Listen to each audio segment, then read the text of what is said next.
स्वामी जी, राधा स्वामी।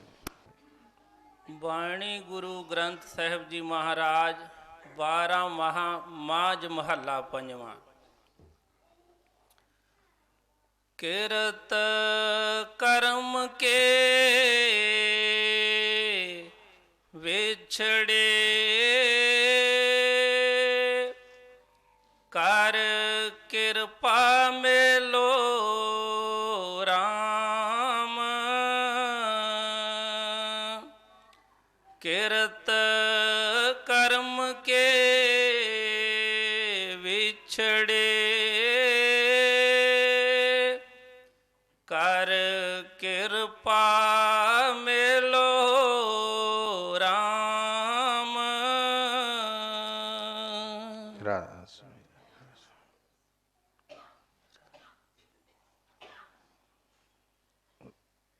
ਪਿੱਛੇ ਵੀ ਕਈ ਵਾਰੀ ਬੇਨਤੀ ਕੀਤੀ ਹੈ ਕਿ ਸਭ ਤੋਂ ਪਹਿਲਾਂ ਤੇ ਸਤਿਗੁਰਾਂ ਕੋਲੋਂ ਇੱਕ ਪ੍ਰਾਰਥਨਾ, ਇੱਕ ਬੇਨਤੀ ਸਾਨੂੰ ਸਭ ਨੂੰ ਸਤਸੰਗ 'ਚ ਆਉਣ ਤੋਂ ਪਹਿਲਾਂ ਹੀ ਕਰਨੀ ਚਾਹੀਦੀ ਹੈ ਕਿ ਸਤਿਗੁਰ ਦਇਆ ਕਿਰਪਾ ਕਰਨ ਕਿ ਜਿਸ ਚੀਜ਼ ਵਾਸਤੇ ਅਸੀਂ ਆਏ ਹਾਂ, ਜੋ ਸ਼ੁਭ ਭਾਵਨਾਵਾਂ ਲੈ ਕੇ ਅਸੀਂ ਆਉਂਦੇ ਹਾਂ, ਜੋ ਪ੍ਰਸ਼ਾਦ ਵਾਸਤੇ ਅਸੀਂ ਝੋਲੀ ਫੈਲਾਉਂਦੇ ਹਾਂ, ਉਹ ਸਾਡੇ ਝੋਲੀ 'ਚ ਪਵੇ ਔਰ ਅਸੀਂ ਉਹ ਜਿਹੜੀ ਦਇਆ ਕਿਰਪਾ ਲੈ ਕੇ ਅਸੀਂ ਜਾ ਸਕੀਏ। ਔਰ ਉਹਦੇ ਵਾਸਤੇ ਜ਼ਰੂਰੀ ਹੈ ਕਿ ਸਾਨੂੰ ਸਤਿਗੁਰਾਂ ਦੇ ਸ਼ਬਦਾਂ ਦੇ ਉੱਤੇ, ਉਹਨਾਂ ਦੇ ਬਚਨਾਂ ਦੇ ਉੱਤੇ ਸਾਨੂੰ ਭਰੋਸਾ ਹੋਵੇ ਕਿ ਉਹ ਜੋ ਵੀ ਫਰਮਾਉਂਦੇ ਨੇ ਉਹ ਸਾਡੇ ਭਲੇ ਵਾਸਤੇ ਹੀ ਹੈ। ਔਰ ਸਭ ਤੋਂ ਵੱਡੀ ਦਇਆ ਉਹਨਾਂ ਦੇ ਵਚਨ ਹੀ ਨੇ, ਕਿਉਂਕਿ ਜੇ ਸਾਨੂੰ ਉਹਨਾਂ ਦੇ ਉੱਤੇ ਖਲੋਣਾ ਆ ਗਿਆ ਤੇ ਫਿਰ ਕੋਈ ਚੀਜ਼ ਨਹੀਂ, ਕੋਈ ਕਿਸੇ ਤਰ੍ਹਾਂ ਦੀ ਦੂਰ ਨਹੀਂ। ਔਰ ਉਹਦੇ ਵਾਸਤੇ ਮੈਂ ਹਰ ਵਾਰੀ ਬੇਨਤੀ ਕਰਦਾ ਕਿ ਜਦੋਂ ਅਸੀਂ ਸੰਗਤ ਦੇ ਵਿੱਚ ਅਸੀਂ ਬੈਠਦੇ ਹਾਂ ਤੇ ਬੜੇ ਹੀ ਇਕਾਗਰ ਹੋ ਕੇ ਉਸ ਬੇਨਤੀ ਦੇ ਵਿੱਚ ਸ਼ਾਮਲ ਹੋਇਆ ਕਰੀਏ ਜਿਹੜੀ ਬੇਨਤੀ ਕੋਈ ਵੀ ਬੋਲ ਲਿਆ ਹੋਵੇ, ਕਿਉਂਕਿ ਜ਼ਰੂਰੀ ਨਹੀਂ ਇੱਕੋ ਠੀਕ ਹੈ ਅੰਦਰੋਂ ਮਨ 'ਚੋਂ ਤਾਂ ਅਸੀਂ ਸਾਰੇ ਬੇਨਤੀਆਂ ਕਰਦੇ ਹਾਂ, ਕਰਨੀਆਂ ਵੀ ਚਾਹੀਦੀਆਂ ਨੇ, ਪਰ ਜਦੋਂ ਸੰਗਤ ਦੇ ਵਿੱਚ ਬੈਠ ਕੇ ਜਿਹੜੀ ਇਕਾਗਰਤਾ ਬਣਦੀ ਜਾਂ ਸੰਗਤ 'ਚ ਬੈਠ ਕੇ ਜਿਹੜੀ ਉਹ ਭਾਵਨਾ ਜਿਹੜੀ ਸਾਨੂੰ ਮਿਲਦੀ ਹੈ ਉਹ ਇੱਕ ਅਲੱਗ ਹੀ ਹੁੰਦੀ ਹੈ। ਕਈ ਵਾਰੀ ਆਮ ਬੱਚੇ ਗੱਲ ਕਰਦੇ ਨੇ ਕਿ ਘਰ ਦੇ ਵਿੱਚ ਅਸੀਂ ਮੰਗਲਾਚਰਨ ਬੇਨਤੀ ਕਰਦੇ ਹਾਂ ਅਤੇ ਮਨ ਜਿਹੜਾ ਆ ਖਿੰਡਦਾ ਰਹਿੰਦਾ ਇੱਧਰ ਉੱਧਰ, ਪਰ ਜਦੋਂ ਅਸੀਂ ਗੁਰੂ ਮਹਾਰਾਜ ਦੇ ਦਰਬਾਰ ਦੇ ਵਿੱਚ ਆ ਕੇ ਬੇਨਤੀ ਪੜ੍ਹਦੇ ਹਾਂ, ਮੰਗਲਾਚਰਨ ਪੜ੍ਹਦੇ ਹਾਂ ਅਤੇ ਬੜਾ ਮਨ ਨੂੰ ਸਕੂਨ ਮਿਲਦਾ ਹੈ। ਇਹ ਸਾਡੀ ਇੱਕ ਵਾਈਬ੍ਰੇਸ਼ਨ ਹੁੰਦੀ ਹੈ ਇੱਕ ਦੂਸਰੇ ਨੂੰ, ਔਰ ਇਸ ਕਰਕੇ ਉਹਦੇ ਵਿੱਚ ਹੋਰ ਸਹਿਯੋਗ ਕਰਨਾ ਚਾਹੀਦਾ ਹੈ। ਹੁਣ ਹਰ ਵਾਰੀ ਜਿਸ ਤਰ੍ਹਾਂ ਮੈਂ ਕਹਿੰਦਾ ਹੈ ਕਿ ਜਦੋਂ ਵੀ ਅਸੀਂ ਸੰਗਤ 'ਚ ਆ ਗਏ ਅਤੇ ਇਹ ਨਹੀਂ ਸਮਝਣਾ ਕਿ ਵੀ ਜਿਸ ਤਰ੍ਹਾਂ ਅਸੀਂ ਇੰਤਜ਼ਾਰ ਕਰਦੇ ਰਹਿੰਦੇ ਹਾਂ ਕਿ ਠੀਕ ਹੈ ਹੁਣ ਸਤਸੰਗ ਦੀ ਘੰਟੀ ਹੋਏਗੀ ਜਾਂ ਗੁਰੂ ਮਹਾਰਾਜ ਜੀ ਮਾਤਾ ਜੀ ਬੈਠਣਗੇ ਫਿਰ ਹੀ ਅਸੀਂ ਹਾਜ਼ਰ ਹੋਣਾ ਹੈ, ਫਿਰ ਹੀ ਅਸੀਂ ਕੋਈ ਗੱਲ ਸੁਣਨੀ ਹੈ, ਫਿਰ ਹੀ ਅਸੀਂ ਬੇਨਤੀ ਕਰ ਸਕਦੇ ਹਾਂ। ਉਦੋਂ ਉਸ ਤਰ੍ਹਾਂ ਬੇਨਤੀ ਨਹੀਂ ਹੋ ਸਕਦੀ। ਇਹ ਜਦੋਂ ਤੱਕ ਸਾਡੇ ਮਨ 'ਚ ਖਿਆਲ ਹੈ ਉਦੋਂ ਤੱਕ ਸਾਨੂੰ ਉਹ ਚੀਜ਼ ਮਿਲਦੀ ਹੀ ਨਹੀਂ ਕਦੀ ਵੀ, ਕਿਉਂਕਿ ਅਸੀਂ ਉਹਨੂੰ ਬਾਹਰਲਾ ਇੱਕ ਰੂਪ ਹੀ ਸਮਝ ਲਿਆ। ਅਸਲ 'ਚ ਸਤਿਗੁਰੂ ਦੇ ਸਾਡੇ ਨਾਲ ਸਾਹ ਦੇ ਨਾਲ ਸਾਹ ਲੈ ਰਹੇ ਨੇ, ਹਰ ਜਗ੍ਹਾ ਹੀ ਸਾਡੇ ਨਾਲ ਹੁੰਦੇ ਨੇ। ਜੇ ਸਾਡੀ ਉਹ ਜਿਹੜੀ ਭਾਵਨਾ ਬਣ ਜਾਵੇ ਅਤੇ ਫਿਰ ਉਹ ਸਤਿਗੁਰਾਂ ਦੀ ਦਇਆ ਕਿਰਪਾ ਕਦੀ ਵੀ ਨਹੀਂ ਸਾਡੇ ਤੋਂ ਵੱਖ ਹੁੰਦੀ, ਉਹ ਹਮੇਸ਼ਾ ਹੀ ਸਾਡੇ ਨਾਲ ਹੁੰਦੀ ਹੈ। ਔਰ ਹਰ ਵਾਰੀ ਮੈਂ ਕੁਝ ਨਾ ਕੁਝ, ਜਿਸ ਤਰ੍ਹਾਂ ਕਈ ਵਾਰੀ ਸਵਾਲ ਪੁੱਛਦਾ ਕਿ ਅਸੀਂ ਕੁਝ ਵਿਚਾਰ ਵੀ ਕਰਦੇ ਹਾਂ ਕਿ ਜਾਂ ਸਿਰਫ ਅਤੇ ਸਿਰਫ ਇੱਕ ਟਾਈਮ ਪਾਸ ਵਾਸਤੇ ਜਾਂ ਜਿਸ ਤਰ੍ਹਾਂ ਭੇਡਾਂ ਚਾਲ ਦੀ ਤਰ੍ਹਾਂ ਹੀ ਅਸੀਂ ਚੱਲੀ ਆ ਰਹੇ ਹਾਂ। ਬੜੀ ਵਾਰੀ ਬੇਨਤੀ ਕੀਤੀ ਹੈ ਕਿ ਦਿਨ ਵਾਰ ਮਹੀਨੇ ਸੰਗਰਾਂਦ ਦੇ ਸਭ ਕੁਝ ਚੱਲਦਾ ਹੀ ਰਹਿੰਦਾ ਹੈ, ਪਰ ਅਸੀਂ ਇਹਨਾਂ ਦਿਨਾਂ ਦੇ ਉੱਤੇ ਸੰਸਾਰ ਵਾਂਗੂ ਨਹੀਂ, ਇੱਕ ਸਤਿਗੁਰਾਂ ਦੇ ਸੇਵਾਦਾਰ ਬਣ ਕੇ, ਉਹਨਾਂ ਦੇ ਮੰਗਤੇ ਬਣ ਕੇ, ਅਤੇ ਅਸੀਂ ਉਹਨਾਂ ਦੇ ਕੋਲੋਂ ਕੁਛ ਮੰਗਣ ਲਈ ਜਿਹੜੇ ਸਤਿਗੁਰਾਂ ਨੇ ਜਿਹੜੇ ਦਿਨ ਵਾਰ ਨਿਯੁਕਤ ਕੀਤੇ ਨੇ। ਅਤੇ ਇਕੱਲਾ ਉਹੀ ਨਹੀਂ ਕਿ ਇੱਕ ਦਿਨ ਹੀ ਸਿਰਫ ਸਾਨੂੰ ਉਸ ਦਿਨ ਯਾਦ ਆਵੇ ਜਾਂ ਇੱਕੋ ਦਿਨ ਹੀ ਅਸੀਂ ਮੰਗਣਾ ਹੈ, ਰੋਜ਼ ਦਿਹਾੜੀ ਹਰ ਵੇਲੇ ਹੀ ਅਸੀਂ ਉਸ ਵਿੱਚ ਸ਼ਾਮਲ ਲੈਣਾ ਹੈ। ਔਰ ਅੱਜ ਵੀ ਸੰਗਤ ਬੈਠੇ ਕਾਫੀ ਦੇਰ ਦੇ, ਪਹਿਲਾਂ ਵੀ ਸੇਵਾਦਾਰ ਕੋਈ ਸ਼ਬਦ ਬੋਲ ਰਹੇ ਸੀ। ਮੈਂ ਹਰ ਵਾਰੀ ਕਹਿੰਦਾ ਕਿ ਉਹਦੇ ਵਿੱਚ ਸ਼ਾਮਲ ਹੋਇਆ ਕਰੀਏ। ਸਤਸੰਗ ਬਾਰੇ ਵੀ ਮੈਂ ਪੁੱਛਦਾ ਰਹਿੰਦਾ ਕਿ ਪਿੱਛੇ ਸਤਸੰਗ ਕਿਹੜਾ ਹੋਇਆ ਸੀ, ਕਿਹਨੂੰ ਕਿਹਨੂੰ ਯਾਦ ਹੈ, ਕੀ ਉਹਦੇ ਤੋਂ ਅਸੀਂ ਸਿੱਖਿਆ, ਕੀ ਉਹਦੇ 'ਚੋਂ ਅਸੀਂ ਨੋਟ ਕੀਤਾ ਹੈ। ਅਤੇ ਜਦੋਂ ਤੱਕ ਅਸੀਂ ਵਿਚਾਰ ਨਹੀਂ ਕਰਦੇ ਉਹਦੇ ਉੱਤੇ, ਉਦੋਂ ਤੱਕ ਗੱਲ ਨਹੀਂ ਬਣਦੀ। ਹੁਣ ਵੀ ਸੇਵਾਦਾਰਾਂ ਪਹਿਲਾਂ ਕੁਛ ਸ਼ਬਦ ਬੋਲ ਰਹੇ ਸੀ, ਕਿੰਨਾ ਕਿੰਨਾ ਨੂੰ ਪਤਾ ਹੈ ਕਿ ਉਹ ਕਿਹੜੇ ਸ਼ਬਦ ਬੋਲ ਰਹੇ ਸੀ, ਕਿਹੜੇ ਕਿਹੜੇ ਉਹ ਸ਼ਬਦ 'ਚ ਸ਼ਾਮਲ ਹੋਏ ਸਾਰੇ। ਇੱਕ ਰੌਲਾ ਜੀ ਨੇ ਸ਼ਬਦ ਬੋਲਿਆ ਸੀ, ਬੋਲਦੇ ਪਏ ਸੀ ਇੱਥੇ, ਪਤਾ ਕਿ ਕਿਹੜਾ ਸ਼ਬਦ ਬੋਲਿਆ ਸੀ?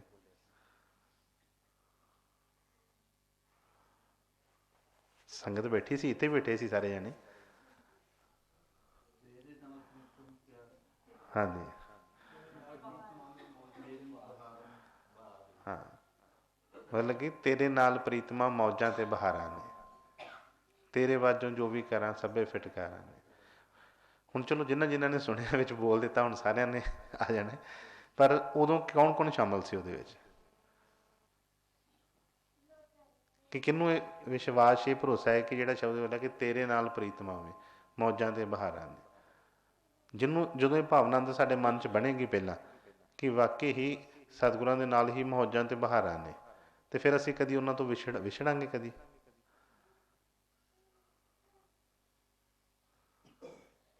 ਕਦੀ ਵੀ ਨਹੀਂ। ਫਿਰ ਤਾਂ ਅਸੀਂ ਹਮੇਸ਼ਾ ਹੀ ਕਹਾਂਗੇ ਕਿ ਨਹੀਂ ਜੀ, ਹਮੇਸ਼ਾ ਉਹਨਾਂ ਨੂੰ ਨਾਲ ਹੀ ਰੱਖਣਾ ਹੈ।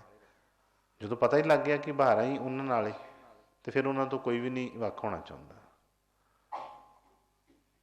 ਠੀਕ ਹੈ ਨਾ? ਅਤੇ ਉਸ ਦੇ ਵਿੱਚ ਅਸੀਂ ਸ਼ਾਮਲ ਹੋਇਆ ਕਰੀਏ। ਹੁਣ ਦੇਖੋ ਕਿ ਅਸੀਂ ਸਵੇਰ ਦੇ ਆਏ ਹੋਵਾਂਗੇ, ਕੋਈ ਕਿੰਨੇ ਵਜੇ ਦਾ, ਮਤਲਬ ਇੱਥੇ ਘਰੋਂ ਚੱਲੇ ਕੋਈ 7 ਵਜੇ, ਕੋਈ 8 ਵਜੇ। ਹੁਣ ਸਤਸੰਗ ਦੀ ਘੰਟੀ ਹੋਈ, ਚਲੋ ਥੋੜ੍ਹੀ ਦੇਰ ਲਈ ਅਸੀਂ ਬੈਠੇ ਹਾਂ। ਉਸ ਤੋਂ ਬਾਅਦ ਸਤਸੰਗ ਤੋਂ ਬਾਅਦ ਫਿਰ ਆਪਣਾ ਆਪਣਾ ਪ੍ਰਸ਼ਾਦ ਦੀ ਜਾਂ ਜੋ ਵੀ ਰੂਟੀਨ ਸਾਡੀ ਸ਼ੁਰੂ ਹੋ ਜਾਂਦੀ ਹੈ। ਅਤੇ ਕਿੰਨੀ ਕੁ ਦੇਰ ਅਸੀਂ ਉਹ 'ਚ ਸ਼ਾਮਲ ਹੋਏ।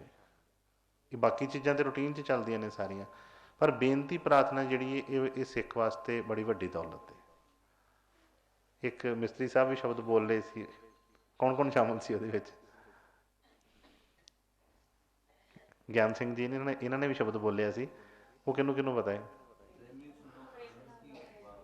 ਹਾਂਜੀ ਹਾਂਜੀ। ਉਸ ਤੋਂ ਪਹਿਲਾਂ ਇੱਕ ਹੋਰ ਵੀ ਬੋਲਿਆ ਸੀ, ਬੇਨੰਤੀ। ਅੱਛਾ, ਕਾਫੀ ਜਣੇ ਸ਼ਾਮਲ ਹੈਗੇ ਸੀ। ਹੁਣ ਠੀਕ ਹੈ, ਫਰਕ ਹੈਗਾ। ਠੀਕ ਹੈ, ਚਲੋ ਬੇਟੇ, ਖੁਸ਼ੀ ਹੁੰਦੀ ਹੈ ਕਿ ਅਸੀਂ ਉਹਦੇ ਵਿੱਚ ਸ਼ਾਮਲ ਹੋ ਕੇ ਨਾ। ਸਤਿਗੁਰੂ ਪਾਸ ਬੇਨੰਤੀਆਂ ਮਿਲੇ ਨਾਮ ਆਧਾਰਾ। ਹਾਂ, ਬਚਨਾਂ ਤੇ ਤੇਰੇ ਬੰਦਾ ਜੋ ਖਲੋ ਗਿਆ। ਹੁਣ ਇਹੋ ਬੇਟੇ ਸਾਰੇ ਚੀਜ਼ਾਂ ਆ ਗਈਆਂ ਨਾ, ਸਾਰੀਆਂ ਵਿੱਚ ਆ ਗਈਆਂ ਉਹਦੀਆਂ। ਸਤਿਗੁਰੂ ਪਾਸ ਬੇਨੰਤੀਆਂ, ਠੀਕ ਹੈ ਨਾ? ਅਸੀਂ ਬੇਨਤੀ ਹੀ ਸਤਿਗੁਰਾਂ ਦੇ ਚਰਨਾਂ 'ਚ ਰੱਖ ਸਕਦੇ ਹਾਂ। ਉਹਨਾਂ ਦੇ ਚਰਨਾਂ 'ਚ ਬੇਨਤੀਆਂ ਹੀ ਸਿੱਖ ਦਾ ਧਰਮ ਹੈ।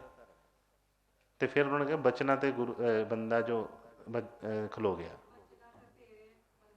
ਹਾਂ ਹਾਂ।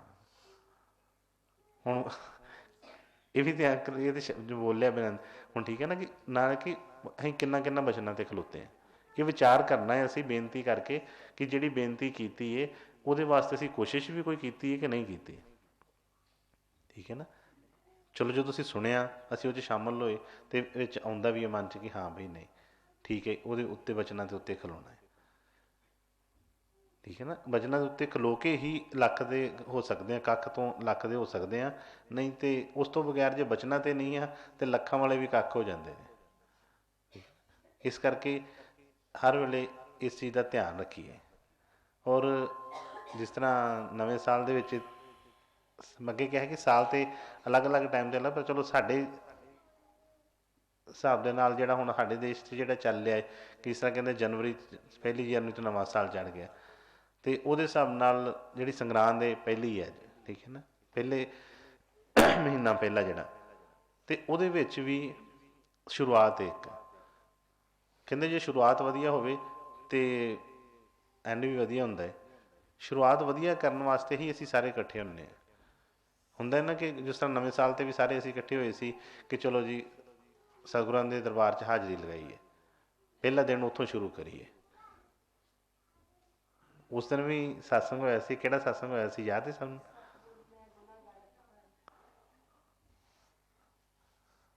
ਉਹਦੇ 'ਚ ਵੀ ਇਹੋ ਹੀ ਦੱਸਿਆ ਸੀ ਕਿ ਅਸੀਂ ਹੋਰ ਕੀ ਕਰਨਾ ਹੈ, ਇੱਕ ਬੇਨਤੀ ਕਰਨ ਦੀ ਜਾਚ ਹੀ ਸਿੱਖਣੀ ਹੈ। ਕਿਉਂਕਿ ਬੇਨਤੀ ਇੱਕ ਹੁੰਦੀ ਆਪਣੇ ਤੋਂ ਤਗੜੇ ਨੂੰ ਆ, ਔਰ ਇੱਕ ਮਨ 'ਚ ਭਾਵ ਹੁੰਦਾ ਹੈ ਕਿ ਜਿਹੜੀ ਚੀਜ਼ ਅਸੀਂ ਉਸ ਤਰ੍ਹਾਂ ਨਹੀਂ ਹੋ ਸਕਦੀ, ਬੇਨਤੀ ਕਰਕੇ ਸਾਨੂੰ ਹਾਸਲ ਹੋ ਸਕਦੀ ਹੈ। ਬੜੇ ਬੜੇ ਤਾਕਤਵਰ ਇੱਥੇ ਹੋਏ ਬੰਦੇ ਜਿਨ੍ਹਾਂ ਨੇ ਸਾਰੀ ਸਾਰੀ ਦੁਨੀਆ ਨੂੰ ਜਿੱਤ ਲਿਆ, ਪਰ ਕਿਤੇ ਨਾ ਕਿਤੇ ਉਹਨਾਂ ਨੂੰ ਵੀ ਬੇਨਤੀ, ਉਹਨਾਂ ਨੂੰ ਵੀ ਰਿਕੁਐਸਟ ਕਰਨੀ ਪਈ ਕਿਸੇ ਨੇ। ਅਤੇ ਅਸੀਂ ਵੀ ਸਤਿਗੁਰਾਂ ਦੇ ਚਰਨਾਂ 'ਚ ਬੇਨਤੀਆਂ ਹੀ ਕਰ ਰਹੇ ਹਾਂ ਕਿ ਇਹ ਸਤਿਗੁਰੂ ਜੀ ਦਇਆ ਕਰੋ, ਕਿਰਪਾ ਕਰੋ। ਕਿ ਸਾਲ ਪਤਾ ਨਹੀਂ ਕਿੰਨੇ ਚਲੇ ਗਏ, ਮਹੀਨੇ ਕਿੰਨੇ ਚਲੇ ਗਏ, ਸੰਗਰਾਂਦਾਂ ਕਿੰਨੀਆਂ ਆ ਗਈਆਂ ਚਲੇ ਗਈਆਂ, ਪਰ ਜੋ ਸਾਡੀ ਹਾਲਤ ਚਾਹੀਦੀ ਸੀ ਉਹ ਨਹੀਂ ਬਣੀ। ਅਤੇ ਸਤਿਗੁਰੂ ਜੀ ਕਿਰਪਾ ਕਰੋ, ਦਇਆ ਕਰੋ, ਸਾਨੂੰ ਆਪਣੇ ਨਾਲ ਮਿਲਾਓ। ਜੱਜ ਬਚਨ ਵੀ ਸਤਿਗੁਰਾਂ ਦੇ ਆਏ ਨੇ, ਕਿਰਤ ਕਰਮ ਕੇ ਵਿਛੜੇ ਕਰ ਕਿਰਪਾ ਮੇਲੋ ਰਾਮ। ਆਪਣੇ ਸਤਿਗੁਰਾਂ ਦੇ ਚਰਨਾਂ ਦੇ ਵਿੱਚ ਬੇਨਤੀ ਕਿ ਸਤਿਗੁਰੂ ਜੀ ਆਪਣੇ ਹੀ ਕੀਤੇ ਕਰਮਾਂ ਦੇ ਕਰਕੇ ਤੁਹਾਡੇ ਦੇ ਚਰਨਾਂ ਤੋਂ ਵਿਛੋੜਾ ਪਿਆ ਹੈ। ਹੁਣ ਬੇਨਤੀ ਕੀ ਹੋ ਰਹੀ ਹੈ ਅੱਗੇ ਕਿ ਵਿਛੋੜਾ ਪੈ ਗਿਆ ਹੈ, ਪਰ ਜਿਸ ਤਰ੍ਹਾਂ ਕਹਿੰਦੇ ਆ ਨਾ ਕਿ ਅੰਨਾ ਬੰਦਾ ਜਿਹੜਾ ਆ ਸੁਜਾਖੇ ਦਾ ਹੱਥ ਛੱਡ ਪਵੇ ਅਤੇ ਫਿਰ ਅੰਨੇ ਦੇ ਹੱਥ ਵੱਸ ਨਹੀਂ ਹੈ ਕੋਈ ਕਿ ਉਹਦਾ ਹੱਥ ਫਿਰ ਫੜ ਲਵੇ। ਉਹ ਸੁਜਾਖਾ ਹੀ ਦਇਆ ਕਿਰਪਾ ਕਰੇ ਅਤੇ ਆਪਣਾ ਹੱਥ ਫੜਾ ਦੇਵੇ ਅਤੇ ਫੜਾ ਦੇਵੇ। ਲੱਖ ਕੋਸ਼ਿਸ਼ਾਂ ਕਰੇ ਉਹ ਗੱਲ ਨਹੀਂ ਬਣਦੀ। ਅਤੇ ਬੇਨਤੀ ਫਿਰ ਉਹਦੇ ਵਿੱਚ ਵੀ ਅੱਜ ਦੇ ਵਚਨ 'ਚ ਵੀ ਸਤਿਗੁਰਾਂ ਦੇ ਚਰਨਾਂ 'ਚ ਬੇਨਤੀ ਹੀ ਹੋ ਰਹੀ ਹੈ। 12 ਮਾਹ ਦੇ ਸਟਾਰਟਿੰਗ ਦੇ ਸ਼ੁਰੂ ਦੇ ਵਿੱਚ ਉਹਨਾਂ ਨੇ ਸਭ ਤੋਂ ਪਹਿਲਾਂ ਵਚਨ ਉਚਾਰੇ ਕਿ ਕਿਰਤ ਕਰਮ ਕੇ ਵਿਛੜੇ ਕਰ ਕਿਰਪਾ ਮਿਲੋ ਰਾਮ। ਕਿ ਵਿਛੜ ਤੇ ਗਏ ਆ, ਪਰ ਸਤਿਗੁਰੂ ਜੀ ਤੁਹਾਡੀ ਕਿਰਪਾ ਤੋਂ ਬਗੈਰ ਅਸੀਂ ਤੁਹਾਨੂੰ ਨਹੀਂ ਮਿਲ ਸਕਦੇ। ਤੁਸੀਂ ਕਿਰਪਾ ਕਰੋ, ਦਇਆ ਕਰੋ ਅਤੇ ਆਪਣੇ ਨਾਲ ਮਿਲਾ ਲਿਓ। ਅਸੀਂ ਮਿਲਣਾ ਹੁੰਦਾ ਆਪਣੇ ਕਿਸੇ ਬਲ ਦੇ ਨਾਲ, ਅਸੀਂ ਉਹ ਕੰਮ ਕਰਨਾ ਹੁੰਦਾ ਅਤੇ ਫਿਰ ਅਸੀਂ ਵਿਛੜਦੇ ਹੀ ਕਰ ਲਈ। ਫਿਰ ਵਿਛੜ ਕੇ ਇੱਥੇ ਦੁੱਖ ਕਿਉਂ ਪਾ ਰਹੇ ਹੁੰਦੇ ਜੇ ਅਸੀਂ ਮਿਲ ਸਕਦੇ ਹੁੰਦੇ। ਪਰ ਜਿਸ ਤਰ੍ਹਾਂ ਮੈਂ ਪਹਿਲਾਂ ਕਿਹਾ ਕਿ ਇੰਨਾ ਵਿਸ਼ਵਾਸ, ਇੰਨਾ ਭਰੋਸਾ ਸਾਡੇ ਮਨ ਦੇ ਵਿੱਚ ਪਹਿਲਾਂ ਹੋਵੇ ਅਤੇ ਫਿਰ ਉਹ ਜਿਹੜੀ ਬੇਨਤੀ ਹੋਏਗੀ। ਬੇਨਤੀ ਕਰ ਹੀ ਉਹ ਸਕਦਾ ਹੈ ਜਿਹੜਾ ਆਪਣੇ ਆਪ ਦੇ ਵਿੱਚ ਹਾਰਿਆ ਹੋਵੇ। ਜਿਹੜਾ ਆਪਣੇ ਆਪ ਦੇ ਵਿੱਚ ਅਜੇ ਹਾਰਿਆ ਨਹੀਂ, ਜਿਹੜਾ ਸਮਝਦਾ ਕਿ ਨਹੀਂ ਮੇਰੇ 'ਚ ਬਾਲੇ, ਮੈਂ ਕਰ ਸਕਦਾ ਹੈ, ਮੇਰੇ ਕਰਨ ਨਾਲ ਹੋ ਸਕਦਾ ਹੈ, ਇਸ ਤਰ੍ਹਾਂ ਉਹ ਬੇਨਤੀ ਕਦੀ ਕਰ ਹੀ ਨਹੀਂ ਸਕਦਾ। ਉਹ ਤਾਂ ਅਜੇ ਜ਼ੋਰ ਲਾਏਗਾ ਜ਼ੋਰ ਲਾਏਗਾ ਕਿ ਨਹੀਂ। ਜਿਸ ਤਰ੍ਹਾਂ ਅਸੀਂ ਕੋਈ ਕੰਮ ਕਰਦੇ ਹਾਂ ਅਤੇ ਪਹਿਲਾਂ ਕੋਸ਼ਿਸ਼ ਇਹੋ ਹੀ ਹੁੰਦੀ ਹੈ ਕਿ ਆਪਣਾ ਜ਼ੋਰ ਲਗਾਉਂਦੇ ਹਾਂ ਪੂਰਾ।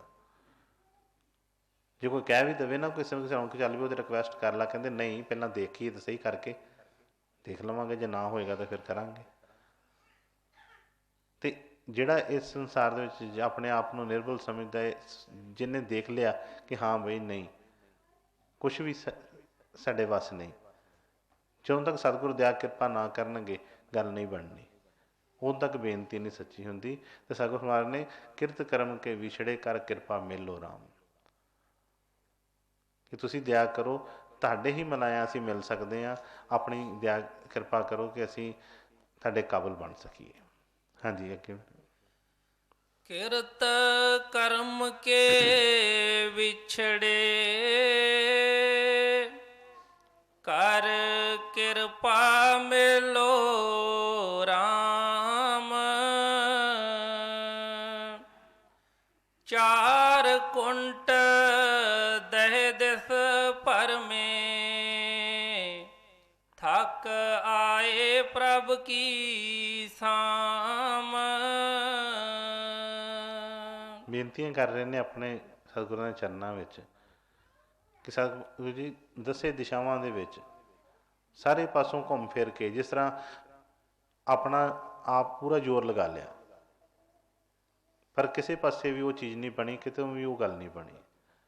ਦਸਾਂ ਦਿਸ਼ਾਵਾਂ ਦੇ ਵਿੱਚ ਹੀ ਕਿਤੇ ਜਨਮ ਲਏ, ਕਦੀ ਕਿਸੇ ਕੁਛ ਬਣੇ, ਕਦੀ ਕੁਛ ਬਣੇ, ਕਦੀ ਕਿਸੇ ਅਮੀਰ ਦੇ ਘਰ, ਕਦੀ ਗਰੀਬ ਦੇ ਘਰ, ਕਦੀਆਂ ਉੱਚੀਆਂ ਜਾਤਾਂ, ਕਦੀ ਨੀਚਲੀਆਂ ਜਾਤਾਂ ਦੇ ਵਿੱਚ। ਪਰ ਕਹਿੰਦੇ ਕਿ ਥੱਕ ਆਏ ਪ੍ਰਭ ਕੀ ਸਾਮ, ਕਿ ਜਦੋਂ ਸਾਰੇ ਪਾਸੋਂ ਥੱਕ ਕੇ ਦੇਖ ਲਿਆ ਕਿ ਨਹੀਂ ਇਹ 84 ਦਾ ਗੇਟ ਬੜਾ ਵੱਡਾ, ਇੱਥੋਂ ਨਿਕਲਣਾ ਕੋਈ ਸਾਡੇ ਵੱਸ ਦੀ ਗੱਲ ਨਹੀਂ, ਸਾਰੇ ਯਤਨ ਕਰਕੇ ਦੇਖੇ।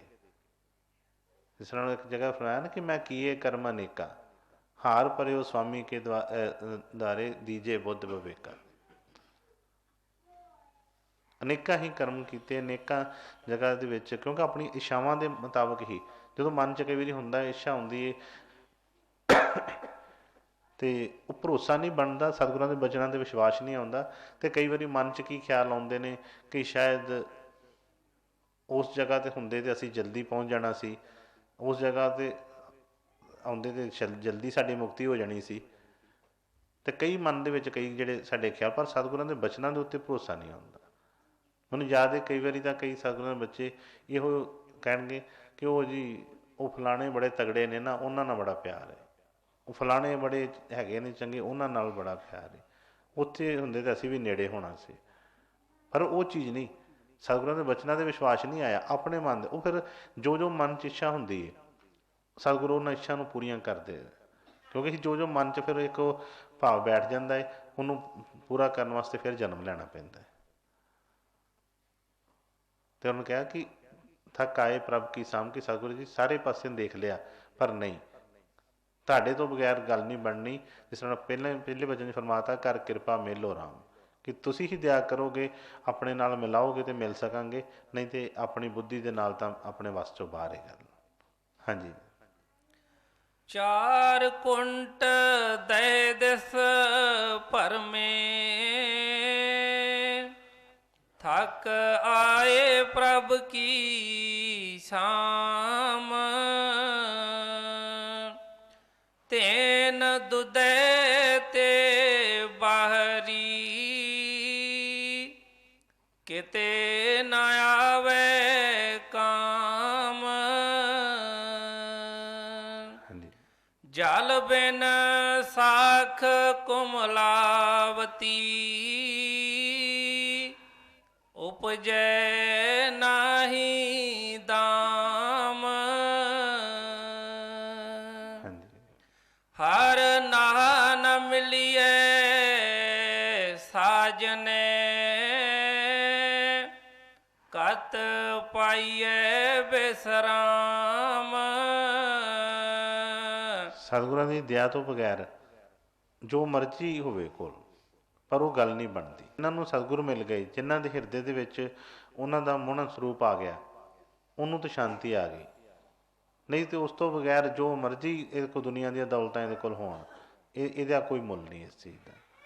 ਤਾਂ ਫਰਮਾਇਆ ਕਿ ਧਿਨ ਦੁਦੇ ਤੇ ਬਾਹਰੀ, ਕਿਤਨਾ ਆਵੇ ਕਾਮ, ਕਿ ਜਦੋਂ ਸਤਿਗੁਰਾਂ ਨਾਲ ਮਿਲਾਪ ਨਹੀਂ ਹੋਇਆ, ਸਤਿਗੁਰਾਂ ਦੇ ਨਾਲ ਉਹ ਜਿਹੜੀ ਚੀਜ਼ ਨਾ ਬਣੀ। ਅਤੇ ਉਹਨੂੰ ਇੱਕ ਮਿਸਾਲ ਦੇ ਕੇ ਦੱਸਿਆ ਕਿ ਜਿਸ ਤਰ੍ਹਾਂ ਜਦੋਂ ਗਊ ਜਿਹੜੀ ਹੈ ਦੁੱਧ ਦੇਣਾ ਬੰਦ ਕਰ ਦਿੰਦੀ ਹੈ, ਅਤੇ ਉਹਦੀ ਕਦਰ ਨਹੀਂ ਹੁੰਦੀ ਉਸ ਚੀਜ਼ ਦੀ, ਉਹਨੂੰ ਕੋਈ ਫਿਰ ਪੁੱਛਦਾ ਨਹੀਂ, ਉਹਨੂੰ ਕੋਈ ਵੀ। ਇਸੇ ਤਰ੍ਹਾਂ ਹੀ ਸਤਿਗੁਰਾਂ ਦੀ ਉਹ ਮਨ ਦੇ ਵਿੱਚ ਨਾ ਹੋਣ ਕਰਕੇ, ਭਰੋਸਾ ਨਾ ਹੋਣ ਕਰਕੇ, ਉਹ ਜਿਹੜੀ ਚੀਜ਼ ਹੈ ਫਿਰ ਦੁਨੀਆ ਵੀ ਦੁਤਕਾਰਦੀ ਹੈ ਸਾਰੇ ਪਾਸੇ, ਇਹਨੂੰ ਕਦੀ ਸ਼ਾਂਤੀ ਨਹੀਂ ਆਉਂਦੀ। ਕਿ ਜਲ ਬਿਨ ਸਾਖ ਕੁਮਲਾਵਤੀ, ਉਪਜੇ ਨਾਹੀ ਦਾਮ। ਜਿੱਦਾਂ ਫਸਲ ਨੂੰ ਪਾਣੀ ਨਹੀਂ ਮਿਲਦਾ ਅਤੇ ਉਹ ਜਿਹੜੇ ਬੂਟੇ ਸੁੱਕ ਜਾਂਦੇ ਨੇ, ਮੁਰਝਾ ਜਾਂਦੇ ਨੇ, ਫਿਰ ਉਹਦੀ ਕੀਮਤ ਨਹੀਂ ਪੈਂਦੀ ਕੋਈ ਵੀ। ਇਸੇ ਤਰ੍ਹਾਂ ਹੀ ਜਦੋਂ ਸਤਿਗੁਰਾਂ ਦਾ ਭਰੋਸਾ ਨਾ ਹੋਇਆ ਅੰਦਰ, ਉਹਨਾਂ ਦੀ ਦਇਆ ਕਿਰਪਾ ਜਿਹੜੀ ਸਾਨੂੰ ਨਾ ਮਿਲੀ, ਅਤੇ ਚਾਹੇ ਜਿੰਨਾ ਮਰਜ਼ੀ ਸੰਸਾਰੀ ਚੀਜ਼ਾਂ ਹੋਣ, ਪਰ ਇਹਦੇ ਚਿਹਰੇ ਦੇ ਉੱਤੇ ਉਹ ਨਿਖਾਰ ਨਹੀਂ ਆਉਂਦਾ, ਇਹ ਕੁਮਲਾਇਆ ਹੀ ਰਹਿੰਦਾ ਹਰ ਵੇਲੇ। ਸਭ ਕੁਛ ਹੁੰਦਿਆਂ ਤੁਸੀਂ ਦੇਖੋਗੇ ਕਿ ਬੜੇ ਬੜੇ ਲੋਕ ਜਿਹੜੇ ਨੇ, ਸਭ ਕੁਛ ਉਹਨਾਂ ਦੇ ਕੋਲ ਹੈ, ਸੰਸਾਰੀ ਦੌਲਤਾਂ ਉਹਨਾਂ ਦੇ ਅੰਬਾਰ ਲੱਗੇ ਨੇ, ਪਰ ਫਿਰ ਵੀ ਉਹ ਐਂ ਜਿਸ ਤਰ੍ਹਾਂ ਮੁਰਝਾਏ ਪਏ ਨੇ। ਕਾਹਦੇ ਕਰਕੇ? ਜਿਨ੍ਹਾਂ 'ਤੇ ਸਤਿਗੁਰਾਂ ਦੀ ਦਇਆ ਹੁੰਦੀ ਹੈ, ਉਹਨਾਂ ਦੇ ਕੋਲ ਕੁਛ ਨਾ ਹੋਵੇ, ਭਾਵੇਂ ਉਹਨਾਂ ਦੇ ਜਿਸ ਤਰ੍ਹਾਂ ਕਬੀਰ ਸਾਹਿਬ ਦਾ ਵਚਨ ਹੈ ਕਿ ਹਾਥ ਮੇਂ ਕੁੰਡੀ ਬਗਲ ਮੇਂ ਸੋਟਾ, ਕਿ ਹੋਰ ਕੁਛ ਵੀ ਨਹੀਂ ਭਾਵੇਂ, ਪਰ ਕਹਿੰਦੇ ਚਾਰੋਂ ਦਿਸ਼ਾ ਜਗੀਰੀ ਮੇਂ, ਸਾਰਾ ਕੁਛ ਹੀ ਇੱਦਾਂ ਲੱਗਦਾ ਹੈ ਕਿ ਬਈ ਮੇਰਾ ਹੀ ਸਭ ਕੁਛ। ਕਿਉਂਕਿ ਜਦੋਂ ਬਣਾਉਣ ਵਾਲਾ ਜਿਸ ਤਰ੍ਹਾਂ ਰਾਜਾ ਹੀ ਉਹ ਹੋ ਗਿਆ, ਉਹਨਾਂ ਦਾ ਹੋ ਗਿਆ, ਉਹਦੇ ਨਾਲ ਹੀ ਉਹਨਾਂ ਦਾ ਨਾਤਾ ਬਣ ਗਿਆ, ਅਤੇ ਫਿਰ ਬਾਕੀ ਦੌਲਤ ਕਿੱਥੇ ਜਾਏਗੀ? ਕੁਛ ਵੀ ਫਿਰ ਬਾਹਰ ਨਹੀਂ। ਤੇ ਅੱਗੇ ਫਰਮਾਇਆ, ਹਰ ਨਾਹ ਨਾ ਮਿਲੀਏ ਸਾਜਨੇ, ਕਤ ਪਾਈਏ ਬਿਸਰਾਮ। ਜਦੋਂ ਉਹ ਪ੍ਰੀਤਮ ਘਰ ਦੇ ਵਿੱਚ ਨਾ ਹੋਵੇ,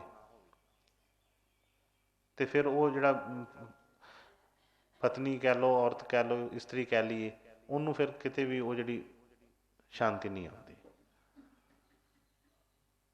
ਜਦੋਂ ਤੱਕ ਉਹ ਘਰ 'ਚ ਸਾਡੇ ਵੀ ਉਹ ਆਪਣੇ ਅੰਦਰੋਂ ਅਸੀਂ ਉਹਦੇ ਨਾਲ ਵਿਛੜੇ ਪਏ ਹਾਂ, ਜਦੋਂ ਤੱਕ ਉਹਦੇ ਨਾਲ ਮਿਲਦੇ ਨਹੀਂ, ਉਦੋਂ ਤੱਕ ਸਾਨੂੰ ਚੈਨ ਨਹੀਂ ਆ ਸਕਦਾ। ਔਰ ਉਹਦੇ ਵਾਸਤੇ ਹੀ ਜਿਸ ਤਰ੍ਹਾਂ ਉਹਨੇ ਪਹਿਲਾਂ ਵਚਨ ਫਰਮਾਇਆ ਕਿ ਕਰ ਕਿਰਪਾ ਮੇਲੋ ਰਾਮ, ਉਸੇ ਹੀ ਵਚਨ ਦੇ ਵਿੱਚ ਉਹਨਾਂ ਨੇ ਸਾਰੀ ਬੇਨਤੀ ਕਰ ਦਿੱਤੀ ਕਿ ਸਤਿਗੁਰੂ ਜੀ ਵਿਛੜੇ ਪਏ ਆ ਤੁਹਾਡੇ ਤੋਂ, ਸਭ ਕੁਛ ਭਾਵੇਂ ਕੋਲ ਪਰ ਤੁਹਾਨੂੰ ਤੁਹਾਡੇ ਤੋਂ ਵਿਛੜੇ ਹੋਣ ਕਰਕੇ ਇਹ ਵੀ ਚੀਜ਼ਾਂ ਜਿਹੜੀਆਂ ਨੇ ਇਹ ਰਸ ਨਹੀਂ ਦੇ ਰਹੀਆਂ ਕੋਈ ਵੀ, ਅਤੇ ਤੁਸੀਂ ਕਿਰਪਾ ਕਰਕੇ ਆਪਣੇ ਨਾਲ ਮਿਲਾ ਲਓ ਅਤੇ ਫਿਰ ਹੀ ਜਿਹੜੀ ਸ਼ਾਂਤੀ ਆਏਗੀ। ਹਾਂਜੀ। ਹਰ ਨਾਹ ਨ ਮਿਲੀਏ ਸਾਜਨੇ, ਕਤ ਪਾਈਐ ਬਿਸਰਾਮ। ਜਿਤ ਘਰ ਹਰ ਕੰਤ ਨਾ ਪ੍ਰਗਟਈ, ਭੱਠ ਨਗਰ ਸੇ ਗ੍ਰਾਮ। ਸਰਬ ਸਿਗਾਰਤ ਬੋਲ ਰਸ, ਸਣ ਦੇਹੀ ਸਭ ਖਾਮ। ਪ੍ਰਭ ਸੁਆਮੀ ਕੰਤ ਵਿਹੂਣੀਆਂ, ਮੀਤ ਸਜਣ ਸਭ ਜਾਮ। ਨਾਨਕ ਕੀ ਬਨੰਤੀਆਂ, ਕਰ ਕਿਰਪਾ ਦੀਜੈ ਨਾਮ। ਹਰ ਮੇਲੋ ਸੁਆਮੀ ਸੰਗ ਪ੍ਰਭ, ਜਿਸ ਕਾ ਨਿਹਚਲ ਧਾਮ। ਹੁਣ ਅੱਗੇ ਕੀ ਫਰਮਾਇਆ ਕਿ ਜਿਤ ਕਰ ਹਰ ਕੰਤ ਨਾ ਪ੍ਰਗਟੀ, ਭੱਠ ਨਗਰ ਸੇ ਗ੍ਰਾਮ। ਇਹ ਤੇ ਉਸ ਨੂੰ ਪਤਾ ਹੈ ਨਾ ਕਿ ਜਿਹਦੇ ਨਾਲ ਉਹ ਪਤੀ ਵਿਛੜਿਆ ਹੈ, ਉਹਦੇ ਹਿਰਦੇ ਦੀ ਕੀ ਹਾਲਤ ਕੀ ਹੈ, ਉਹਦੀ ਸਭ ਕੁਛ ਭਾਵੇਂ ਉਹਦੇ ਕੋਲ ਹੋਵੇ ਪਰ ਅੰਦਰ ਜਿਹੜੀ ਜਲਨ, ਅੰਦਰ ਜਿਹੜਾ ਹਰ ਵੇਲੇ ਅੱਗ ਲੱਗੀ ਪਈ ਹੈ, ਉਹ ਕਿਸੇ ਨੂੰ ਨਹੀਂ ਦਿਸਦੀ। ਤੇ ਹੁਣ ਜਿਤ ਕਰ ਹੰਤ ਕੰਤ ਨਾ ਪ੍ਰਗਟੀ, ਭੱਠ ਨਗਰ ਸੇ ਗ੍ਰਾਮ। ਸਰਬ ਸਿੰਗਾਰ ਤੰਬੋਲ ਰਸ, ਸਣ ਦੇਹੀ ਸਭ ਖਾਮ। ਜਿੰਨੇ ਵੀ ਬਾਹਰ ਦੀਆਂ ਚੀਜ਼ਾਂ ਨੇ, ਜਿੰਨੇ ਵੀ ਬਾਹਰ ਦੇ ਸ਼ਿੰਗਾਰ ਨੇ, ਉਹ ਸਾਰੇ ਜਿਹੜੇ ਨੇ ਭਾਉਂਦੇ ਨਹੀਂ ਉਸ ਵੇਲੇ।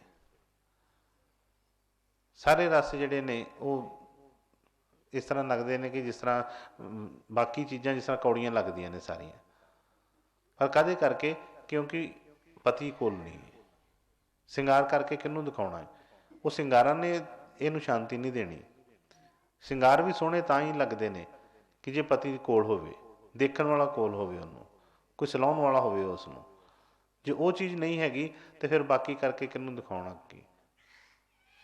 ਤੇ ਫਰਮਾਉਂਦੇ ਨੇ ਕਿ ਇਹ ਸਾਰੇ ਜਿਹੜੇ ਜਿੰਨੇ ਵੀ ਸ਼ਿੰਗਾਰ ਜਿਹੜੇ ਨੇ ਉਦੋਂ ਹੀ ਸੋਭਦੇ ਨੇ ਜਦੋਂ ਹਰੀ ਨਾਲ ਹੋਵੇ, ਉਹ ਪ੍ਰੀਤਮ ਜਿਹੜਾ ਹੈ ਉਹ ਨਾਲ ਹੋਵੇ, ਅਤੇ ਫਿਰ ਹੀ ਸਾਰੇ ਅੱਛੇ ਲੱਗਣਗੇ। ਅੱਗੇ ਫਰਮਾਇਆ ਕਿ ਪ੍ਰਭ ਸੁਆਮੀ ਕੰਤ ਵਿਹੂਣੀਆਂ, ਮੀਤ ਸੱਜਣ ਸਭ ਜਾਮ। ਜਦੋਂ ਤੱਕ ਉਹ ਸੁਆਮੀ ਪ੍ਰੀਤਮ ਜਿਹੜਾ ਕੋਲ ਨਹੀਂ ਹੈ, ਜਿਹਦੇ ਕੋਲ ਉਹ ਨਾ ਹੋਵੇ, ਜਿਸ ਤਰ੍ਹਾਂ ਪਤੀ ਨਾ ਕੋਲ ਹੋਵੇ, ਪ੍ਰੀਤਮ ਕੋਲ ਨਾ ਹੋਵੇ, ਤੇ ਕਹਿੰਦੇ ਉਹਦੇ ਵਾਸਤੇ ਆਪਣੇ ਸੱਜਣ ਵੀ ਸਾਰੇ ਜਿਹੜੇ ਯਾਮੀ ਲੱਗਦੇ ਨੇ ਉਹਨੂੰ। ਪਤਨੀ ਵਾਸਤੇ ਪਤੀ ਦੇ ਨਾਲ ਹੀ ਬਹਾਰਾਂ ਨੇ ਸਾਰੀਆਂ। ਹੋਰ ਭਾਵੇਂ ਲੱਖ ਦੁਨੀਆ ਵਸਦੀ ਹੋਵੇ, ਉਹਨੂੰ ਕੋਈ ਵੀ ਆਪਣਾ ਨਹੀਂ ਲੱਗਦਾ। ਉਹਦੇ ਤੋਂ ਬਗੈਰ ਉਹਨੂੰ ਇਸ ਤਰ੍ਹਾਂ ਹੀ ਲੱਗਦਾ ਹੈ ਕਿ ਨਹੀਂ, ਇਹ ਸਾਰੇ ਯਾਮੀ ਨੇ, ਸਾਰੇ ਹੀ ਮੇਰੇ ਦੁਸ਼ਮਣ ਹੀ ਨੇ, ਮਤਲਬ ਮੇਰਾ ਆਪਣਾ ਕੋਈ ਨਹੀਂ ਹੈਗਾ ਇਹਨਾਂ ਦੇ ਵਿੱਚ।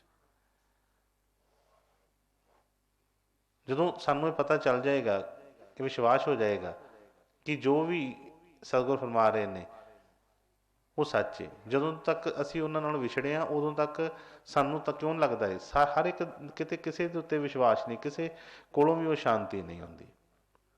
ਪਰ ਜਦੋਂ ਸਤਿਗੁਰ ਘਰ ਆ ਗਏ, ਜਦੋਂ ਉਹ ਅੰਦਰ ਵਸ ਗਏ, ਤੇ ਇਸ ਤਰ੍ਹਾਂ ਨਾਮਦੇਵ ਜੀ ਕਹਿੰਦੇ ਕਿ ਉਹਨੂੰ ਹਰ ਇੱਕ ਦੇ ਵਿੱਚ ਹੀ ਫਿਰ ਉਹ ਦਿਸਣਾ ਸ਼ੁਰੂ ਹੋ ਗਿਆ। ਫਿਰ ਹਰ ਇੱਕ ਨਾਲ ਹੀ ਪਿਆਰ ਬਣਦਾ ਹੈ, ਫਿਰ ਹਰ ਇੱਕ ਨਾਲ ਹੀ ਗੱਲ ਕਰਕੇ ਅੱਛਾ ਲੱਗਦਾ ਹੈ, ਕਿਉਂਕਿ ਹਰ ਇੱਕ ਦੇ ਵਿੱਚ ਫਿਰ ਉਹ ਪ੍ਰੀਤਮ ਨਜ਼ਰ ਆ ਰਿਹਾ ਹੈ ਕਿ ਉਹ ਜਿਹੜਾ ਵਸ ਰਿਹਾ। ਜਦੋਂ ਤੱਕ ਵਿਛੜੇ ਆ ਉਦੋਂ ਤੱਕ ਫਿਰ ਇਹ ਦੁਨੀਆ ਵੀ ਜਿਹੜੀ ਆ ਸਾਰੀ ਦੁਸ਼ਮਣੀ ਲੱਗਦੀ ਹੈ। ਫਿਰ ਮੈਂ ਕਿ ਨਾਨਕ ਕੀ ਬੇਨੰਤੀਆਂ, ਹਰ ਕਿਰਪਾ ਦੀਜੇ ਨਾਮ। ਹਰ ਮੇਲੋ ਸੁਆਮੀ ਸੰਗ ਪ੍ਰਭ, ਜਿਸ ਕਾ ਨਿਹਚਲ ਤਾਮ। ਕੀ ਕੀਤੀ ਲਾਸਟ ਦੇ ਵਿੱਚ? ਬੇਨਤੀ ਵੀ ਕੀ ਕੀਤੀ ਕਿ ਕਰ ਕਿਰਪਾ ਦੀਜੇ ਨਾਮ, ਕਿਉਂਕਿ ਉਹ ਨਾਮ ਦੇ ਨਾਲ ਹੀ ਠੰਡ ਪੈਣੀ ਹੈ ਅੰਦਰ। ਇੱਕ ਸਤਿਗੁਰਾਂ ਦਾ ਹੀ ਨਾਮ ਜਿਹੜਾ ਆ ਉਹ ਸਭ ਤੋਂ ਉੱਚਾ ਹੈ। ਜਦੋਂ ਤੱਕ ਅਸੀਂ ਉਹਦੇ ਨਾਲ ਵਿਛੜੇ ਹਾਂ, ਉਦੋਂ ਤੱਕ ਹੋਰ ਜੋ ਮਰਜ਼ੀ ਮਿਲੇ ਨਹੀਂ ਗੱਲ ਬਣੇਗੀ। ਤੇ ਫਰਮਾਇਆ ਕਿ ਹਰ ਮੇਲੋ ਸੁਆਮੀ ਸੰਗ ਪ੍ਰਭ ਜਿਸ ਕਾ ਨਿਚਲ ਧਾਮ, ਕਿ ਜਿਹੜਾ ਉਹ ਨਿਚਲ ਧਾਮ ਨਿਜ ਘਰ ਜਿਹੜਾ ਆ ਸਤਿਗੁਰੂ ਜੀ ਦਇਆ ਕਰਕੇ ਉੱਥੇ ਮਿਲਾ ਉਹ ਲੈ ਜਾਓ। ਜਦੋਂ ਆਪਣੇ ਘਰ ਦੇ ਵਿੱਚ ਪਹੁੰਚ ਜਾਵਾਂਗੇ ਤੇ ਫਿਰ ਸਾਨੂੰ ਸ਼ਾਂਤੀ ਆ ਜਾਏਗੀ। ਆਪਣੇ ਘਰ ਦੇ ਵਿੱਚ ਹੀ ਘਰੋਂ ਦੇ ਸਤਿਗੁਰੂ ਤੇ ਆਪਣੇ ਘਰ ਦੇ ਵਿੱਚ ਹੀ ਨੇ ਹਰ ਵੇਲੇ, ਉਹ ਤੇ ਕਿਤੇ ਬਾਹਰ ਨਹੀਂ ਹੈ। ਅਸੀਂ ਵਿਛੜੇ ਪਏ ਉਹਨਾਂ ਨਾਲ, ਅਸੀਂ ਬਾਹਰ ਭੱਜੇ ਫਿਰ ਰਹੇ ਹਾਂ। ਜਦੋਂ ਅਸੀਂ ਆਪਣੇ ਘਰ ਦੇ ਵਿੱਚ ਆ ਗਏ ਤੇ ਸਾਨੂੰ ਆਪਣਾ ਪ੍ਰੀਤਮ ਨਜ਼ਰ ਆਏਗਾ। ਹੁਣ ਕਿ ਜੋ ਕੁਛ ਹੈ ਸੋ ਘਟ ਮਾਹੀ, ਬਾਹਰ ਢੂੰਡੇ ਸੋ ਪਰਮ ਭਲਾਈ। ਅਜੇ ਤੱਕ ਸਤਿਗੁਰਾਂ ਦੇ ਵਚਨਾਂ 'ਤੇ ਵਿਸ਼ਵਾਸ ਨਹੀਂ ਆਇਆ, ਭਰੋਸਾ ਨਹੀਂ ਆਇਆ, ਕਦੀ ਸਤਿਗੁਰਾਂ ਦੇ ਵਚਨਾਂ ਦੇ ਉੱਤੇ ਚੱਲ ਕੇ ਉਹ ਖੋਜ ਨਹੀਂ ਕੀਤੀ। ਬਾਰ ਬਾਰ ਹੀ ਭੱਜੇ ਫਿਰ ਰਹੇ ਹਾਂ, ਬਾਹਰੋਂ ਸ਼ਾਂਤੀ ਲੱਭ ਰਹੇ ਹਾਂ, ਸੋਚ ਰਹੇ ਹਾਂ ਕਿ ਬਾਹਰੋਂ ਉਹ ਕੋਈ ਦੌਲਤ ਐਸੀ ਮਿਲ ਜਾਏ ਜਿਹਦੇ ਨਾਲ ਜਿਹੜੇ ਆ ਬਾਹਰ ਦੇ ਦੁੱਖ ਜਿਹੜੇ ਸਾਰੇ ਦੁੱਖ ਖਤਮ ਹੋ ਜਾਣ। ਪਰ ਜਦੋਂ ਦੇਖ ਲਿਆ ਹਾਰ ਲਿਖਾਰ ਕੇ, ਫਿਰ ਸਤਿਗੁਰਾਂ ਦੇ ਚਰਨਾਂ 'ਚ ਬੇਨਤੀ ਕੀਤੀ ਕਿ ਹਰ ਮੇਲੋ ਸੁਆਮੀ ਸੰਗ ਪ੍ਰਭ ਜਿਸ ਕਾ ਨਿਸ਼ਚਲ ਧਾਮ, ਕਿ ਸਤਿਗੁਰੂ ਜੀ ਉਸ ਸੁਆਮੀ ਨਾਲ ਮਿਲਾ ਦਿਓ, ਉਸ ਸਤਿਗੁਰੂ ਨਾਲ ਮਿਲਾ ਦਿਓ ਕਿ ਜਿਨ੍ਹਾਂ ਦਾ ਨਿਸ਼ਚਲ ਧਾਮ, ਕਿ ਜਿਹੜਾ ਕਦੀ ਵੀ ਢਹਿੰਦਾ ਹੀ ਨਹੀਂ, ਕਦੀ ਵੀ ਉੱਥੇ ਕੋਈ ਪਰਲੇ ਆਉਂਦੀ ਹੀ ਨਹੀਂ, ਜਿਹੜਾ ਆਪਣਾ ਅਸਲੀ ਘਰ ਆ ਉੱਥੇ ਮੈਨੂੰ ਪਹੁੰਚਾ ਦਿਓ। ਅਤੇ ਇਸ ਤਰ੍ਹਾਂ ਨੂੰ ਬੇਨਤੀ ਉਹਨਾਂ ਨੇ ਕਰਨ ਦੀ ਇਜਾਜ਼ਤ ਦੱਸੀ ਕਿ ਕਿਸ ਤਰ੍ਹਾਂ ਅਸੀਂ ਬੇਨਤੀ ਕਰਨੀ। ਹੋਰ ਜਿਨ੍ਹਾਂ ਦੀ ਅਸੀਂ ਬਾਣੀ ਸੁਣ ਰਹੇ ਹਾਂ, ਪੜ੍ਹ ਰਹੇ ਹਾਂ, ਦੇਖੀਏ ਕਿੰਨੇ ਉਹਨਾਂ ਦੀਆਂ ਕਿੰਨੀ ਵੱਡੀਆਂ ਤਾਕਤਾਂ ਹੋਈਆਂ। ਜੋ ਮਰਜ਼ੀ ਉਹ ਕਰ ਸਕਦੇ ਸੀ, ਸਭ ਕੁਛ ਉਹਨਾਂ ਦੇ ਕੋਲ ਸੀ, ਪਰ ਫਿਰ ਵੀ ਆਪਣੇ ਸਤਿਗੁਰਾਂ ਦੇ ਚਰਨਾਂ 'ਚ ਕਿੰਨੇ ਨਿਮਾਣੇ ਬਣ ਕੇ ਬੇਨਤੀਆਂ ਕਰ ਰਹੇ ਨੇ।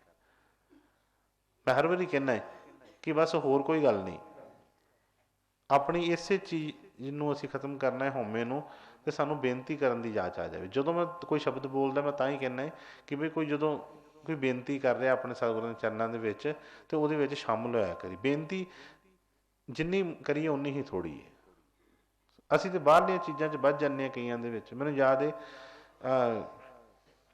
ਮੰਗਲਾਚਰਨ ਬੇਨਤੀ ਕਰਦੇ ਹਾਂ, ਅਤੇ ਹਰ ਇੱਕ ਸਤਿਗੁਰਾਂ ਦੀ ਵੇਖੀਏ ਬਾਣੀ ਦੇਖੀਏ ਅਤੇ ਹਰ ਬੇਨਤੀਆਂ ਪਹਿਲਾਂ ਕੋਈ ਥੋੜ੍ਹੀਆਂ ਹੋਈਆਂ ਸੀ, ਪਰ ਹਰ ਇੱਕ ਨੇ ਆਪਣੇ ਸਤਿਗੁਰਾਂ ਦੇ ਚਰਨਾਂ 'ਚ ਹੋਰ ਬੇਨਤੀ ਕੀਤੀ। ਮੈਨੂੰ ਯਾਦ ਆ ਗਿਆ ਇੱਕ ਕਿ ਗੁਰਮਤਿ ਮੰਗਲਾਚਰਨ ਬੇਨਤੀ ਪਹਿਲੇ ਸਰੂਪ ਦੇ ਵਿੱਚ ਬੋਲਦੇ ਸੀ, ਅਤੇ ਲਾਸਟ ਜਿਸ ਤਰ੍ਹਾਂ ਜਿਹੜੀ ਦਾਸਾਂ ਕੀ ਹੈ ਬੇਨਤੀ, ਇਹ ਨਹੀਂ ਸੀ ਉਹ ਗੁਰਮਤਿ ਦੂਸਰੇ ਸਰੂਪ ਦੇ ਵਿੱਚ ਇਹ ਵੀ ਨਾਲ ਸ਼ੁਰੂ ਕਰ ਕਿ ਦਾਸਾਂ ਕੀ ਹੈ ਬੇਨਤੀ ਸੁਣੋ ਗਰੀਬ ਨਿਵਾਜ। ਇੱਕ ਗੁਰਮਤਿ ਦੇ ਕੋਈ ਸੰਗਤ ਹੈ ਕਿਤੇ ਬਾਹਰ ਕਿਤੇ ਸ਼ਹਿਰ ਦੇ ਵਿੱਚ, ਉੱਥੇ ਸਤਸੰਗ ਹੁੰਦਾ ਹੈ, ਮਹੀਨੇਵਾਰ ਸਤਸੰਗ ਹੁੰਦਾ ਸੀ, ਅਤੇ ਕੋਈ ਸਿਵ ਸੰਗਤ ਉੱਥੇ ਗਈ, ਕੋਈ ਬੱਚੇ ਜਿਹੜੇ ਆ ਜਿਨ੍ਹਾਂ ਦੇ ਮਨ 'ਚ ਤਾਂ ਕੋਈ ਭਾਵਨਾ ਨੂੰ ਪਤਾ ਹੈ, ਅਤੇ ਕੁਝ ਆਪਣੇ ਆਪ 'ਚ ਕਹਿੰਦੇ ਕਮਾਉਂਦੇ ਸਤਸੰਗੀ ਜਿਹੜੇ ਨੇ, ਜਿਹੜੇ ਆਪਣੇ ਸਮਝਦੇ ਕਿ ਨਹੀਂ ਮੇਰੇ ਸਾਡੇ 'ਤੇ ਬਹੁਤ ਦਇਆ, ਅਸੀਂ ਬੜੀ ਨਜ਼ਦੀਕੀ ਲਈਏ, ਅਤੇ ਉਹਨਾਂ ਨੇ ਉਹ ਬੇਨਤੀ ਨਾ ਪੜ੍ਹਨੀ। ਅਤੇ ਉਹਨਾਂ ਨੇ ਕਿਸੇ ਨੇ ਕਿਹਾ ਕਿ ਬੇਨਤੀ, ਕਹਿੰਦੇ ਨਹੀਂ ਇਹ ਨਹੀਂ, ਅਸੀਂ ਨਹੀਂ ਪੜ੍ਹਨੀ ਬੇਨਤੀ, ਸਾਡੇ ਗੁਰੂ ਮਹਾਰਾਜ ਜੀ ਨਹੀਂ ਸੀ ਪੜ੍ਹਦੇ ਹੁੰਦੇ। ਬਈ ਸਾਡੇ ਗੁਰੂ ਮਹਾਰਾਜ ਜੀ ਨੂੰ ਤਾਂ ਬੇਨਤੀ ਕਰਨ ਦੀ ਲੋੜ ਹੀ ਕੋਈ ਨਹੀਂ ਹੈਗੀ, ਬੇਨਤੀਆਂ ਤਾਂ ਅਸੀਂ ਕਰਨੀਆਂ ਨੇ, ਉਹਨਾਂ ਨੂੰ ਕਾਹਦੀ ਲੋੜ ਸੀ। ਅਜੇ ਸਾਡੇ ਮਨਾਂ ਦੇ ਵਿੱਚ ਇਹੋ ਤੇਰ ਮੇਰ ਹੀ ਨਹੀਂ ਗਈ, ਅਤੇ ਅਸੀਂ ਸਤਿਗੁਰਾਂ ਨੂੰ ਕਿੱਥੋਂ ਪ੍ਰਾਪਤ ਕਰ ਲਵਾਂਗੇ। ਸਿੱਖ ਨੂੰ ਤਾਂ ਬੇਨਤੀਆਂ ਨੱਕ ਨਾਲ ਲਕੀਰਾਂ ਕਹਿੰਦੇ ਆ ਕਿ ਮਤਲਬ 24 ਘੰਟੇ ਕੱਢਦਾ ਰਹੇ। ਅਤੇ ਉਹ ਕਹਿਣ ਲੱਗੇ ਕਿ ਨਹੀਂ ਇਹ ਸਾਡੇ ਇਹ ਨਹੀਂ, ਉਹ ਗੁਰੂ ਮਹਾਰਾਜ ਨਹੀਂ ਕਹਿੰਦੇ ਅਸੀਂ ਨਹੀਂ ਬੇਨਤੀ ਕਰਨੀ ਇਹ ਵੇਲੇ। ਅਤੇ ਤਾਂ ਕਰਕੇ ਕਹੀਦਾ ਹੈ, ਕਈ ਵਾਰੀ ਸ਼ਬਦ ਵੀ ਬੋਲਦੇ ਆ ਨਾ, ਅਤੇ ਹਰ ਇੱਕ ਸ਼ਬਦ ਦੇ ਵਿੱਚ ਕਈ ਵਾਰੀ ਕਹਿੰਦੇ ਨੇ ਆਹ ਸ਼ਬਦ ਇੱਦਾਂ ਬਈ ਹਰ ਇੱਕ ਸ਼ਬਦ ਹੀ ਇੱਕ ਬੇਨਤੀ ਹੈ। ਅਤੇ ਇਸ ਕਰਕੇ ਆਪਣੇ ਸਤਿਗੁਰਾਂ ਦੇ ਚਰਨਾਂ 'ਚ ਬੇਨਤੀ ਕਰਨ ਤੋਂ ਨਾ ਸੰਗੀਏ, ਨਾ ਕਿਸੇ ਤਰ੍ਹਾਂ ਦਾ ਕੋਈ ਉਹਦੇ ਵਿੱਚ ਕੋਈ ਡਰ ਪੈ ਰੱਖੀਏ, ਠੀਕ ਹੈ ਨਾ। ਅਤੇ ਹਰ ਵੇਲੇ ਜਦੋਂ ਵੀ ਉਹ ਕੋਈ ਹੁੰਦਾ ਹੈ ਅਤੇ ਉਹਦੇ ਵਿੱਚ ਸ਼ਾਮਿਲ ਹੋਇਆ ਕਰੀਏ। ਮੈਨੂੰ ਦੂਸਰਾ ਸ਼ਬਦ ਕੱਢਿਆ ਦੇਣ ਵਾਰ ਵੀ ਸਤਿਗੁਰਾਂ ਨੇ ਬਣਾਏ, ਕਈ ਵਾਰੀ ਦੱਸਿਆ ਹੈ ਕਿ ਉਹਨਾਂ ਨੇ ਕਿਸੇ ਵੀ ਚੀਜ਼ ਦਾ ਜ਼ਿਕਰ ਨਹੀਂ ਕੀਤਾ,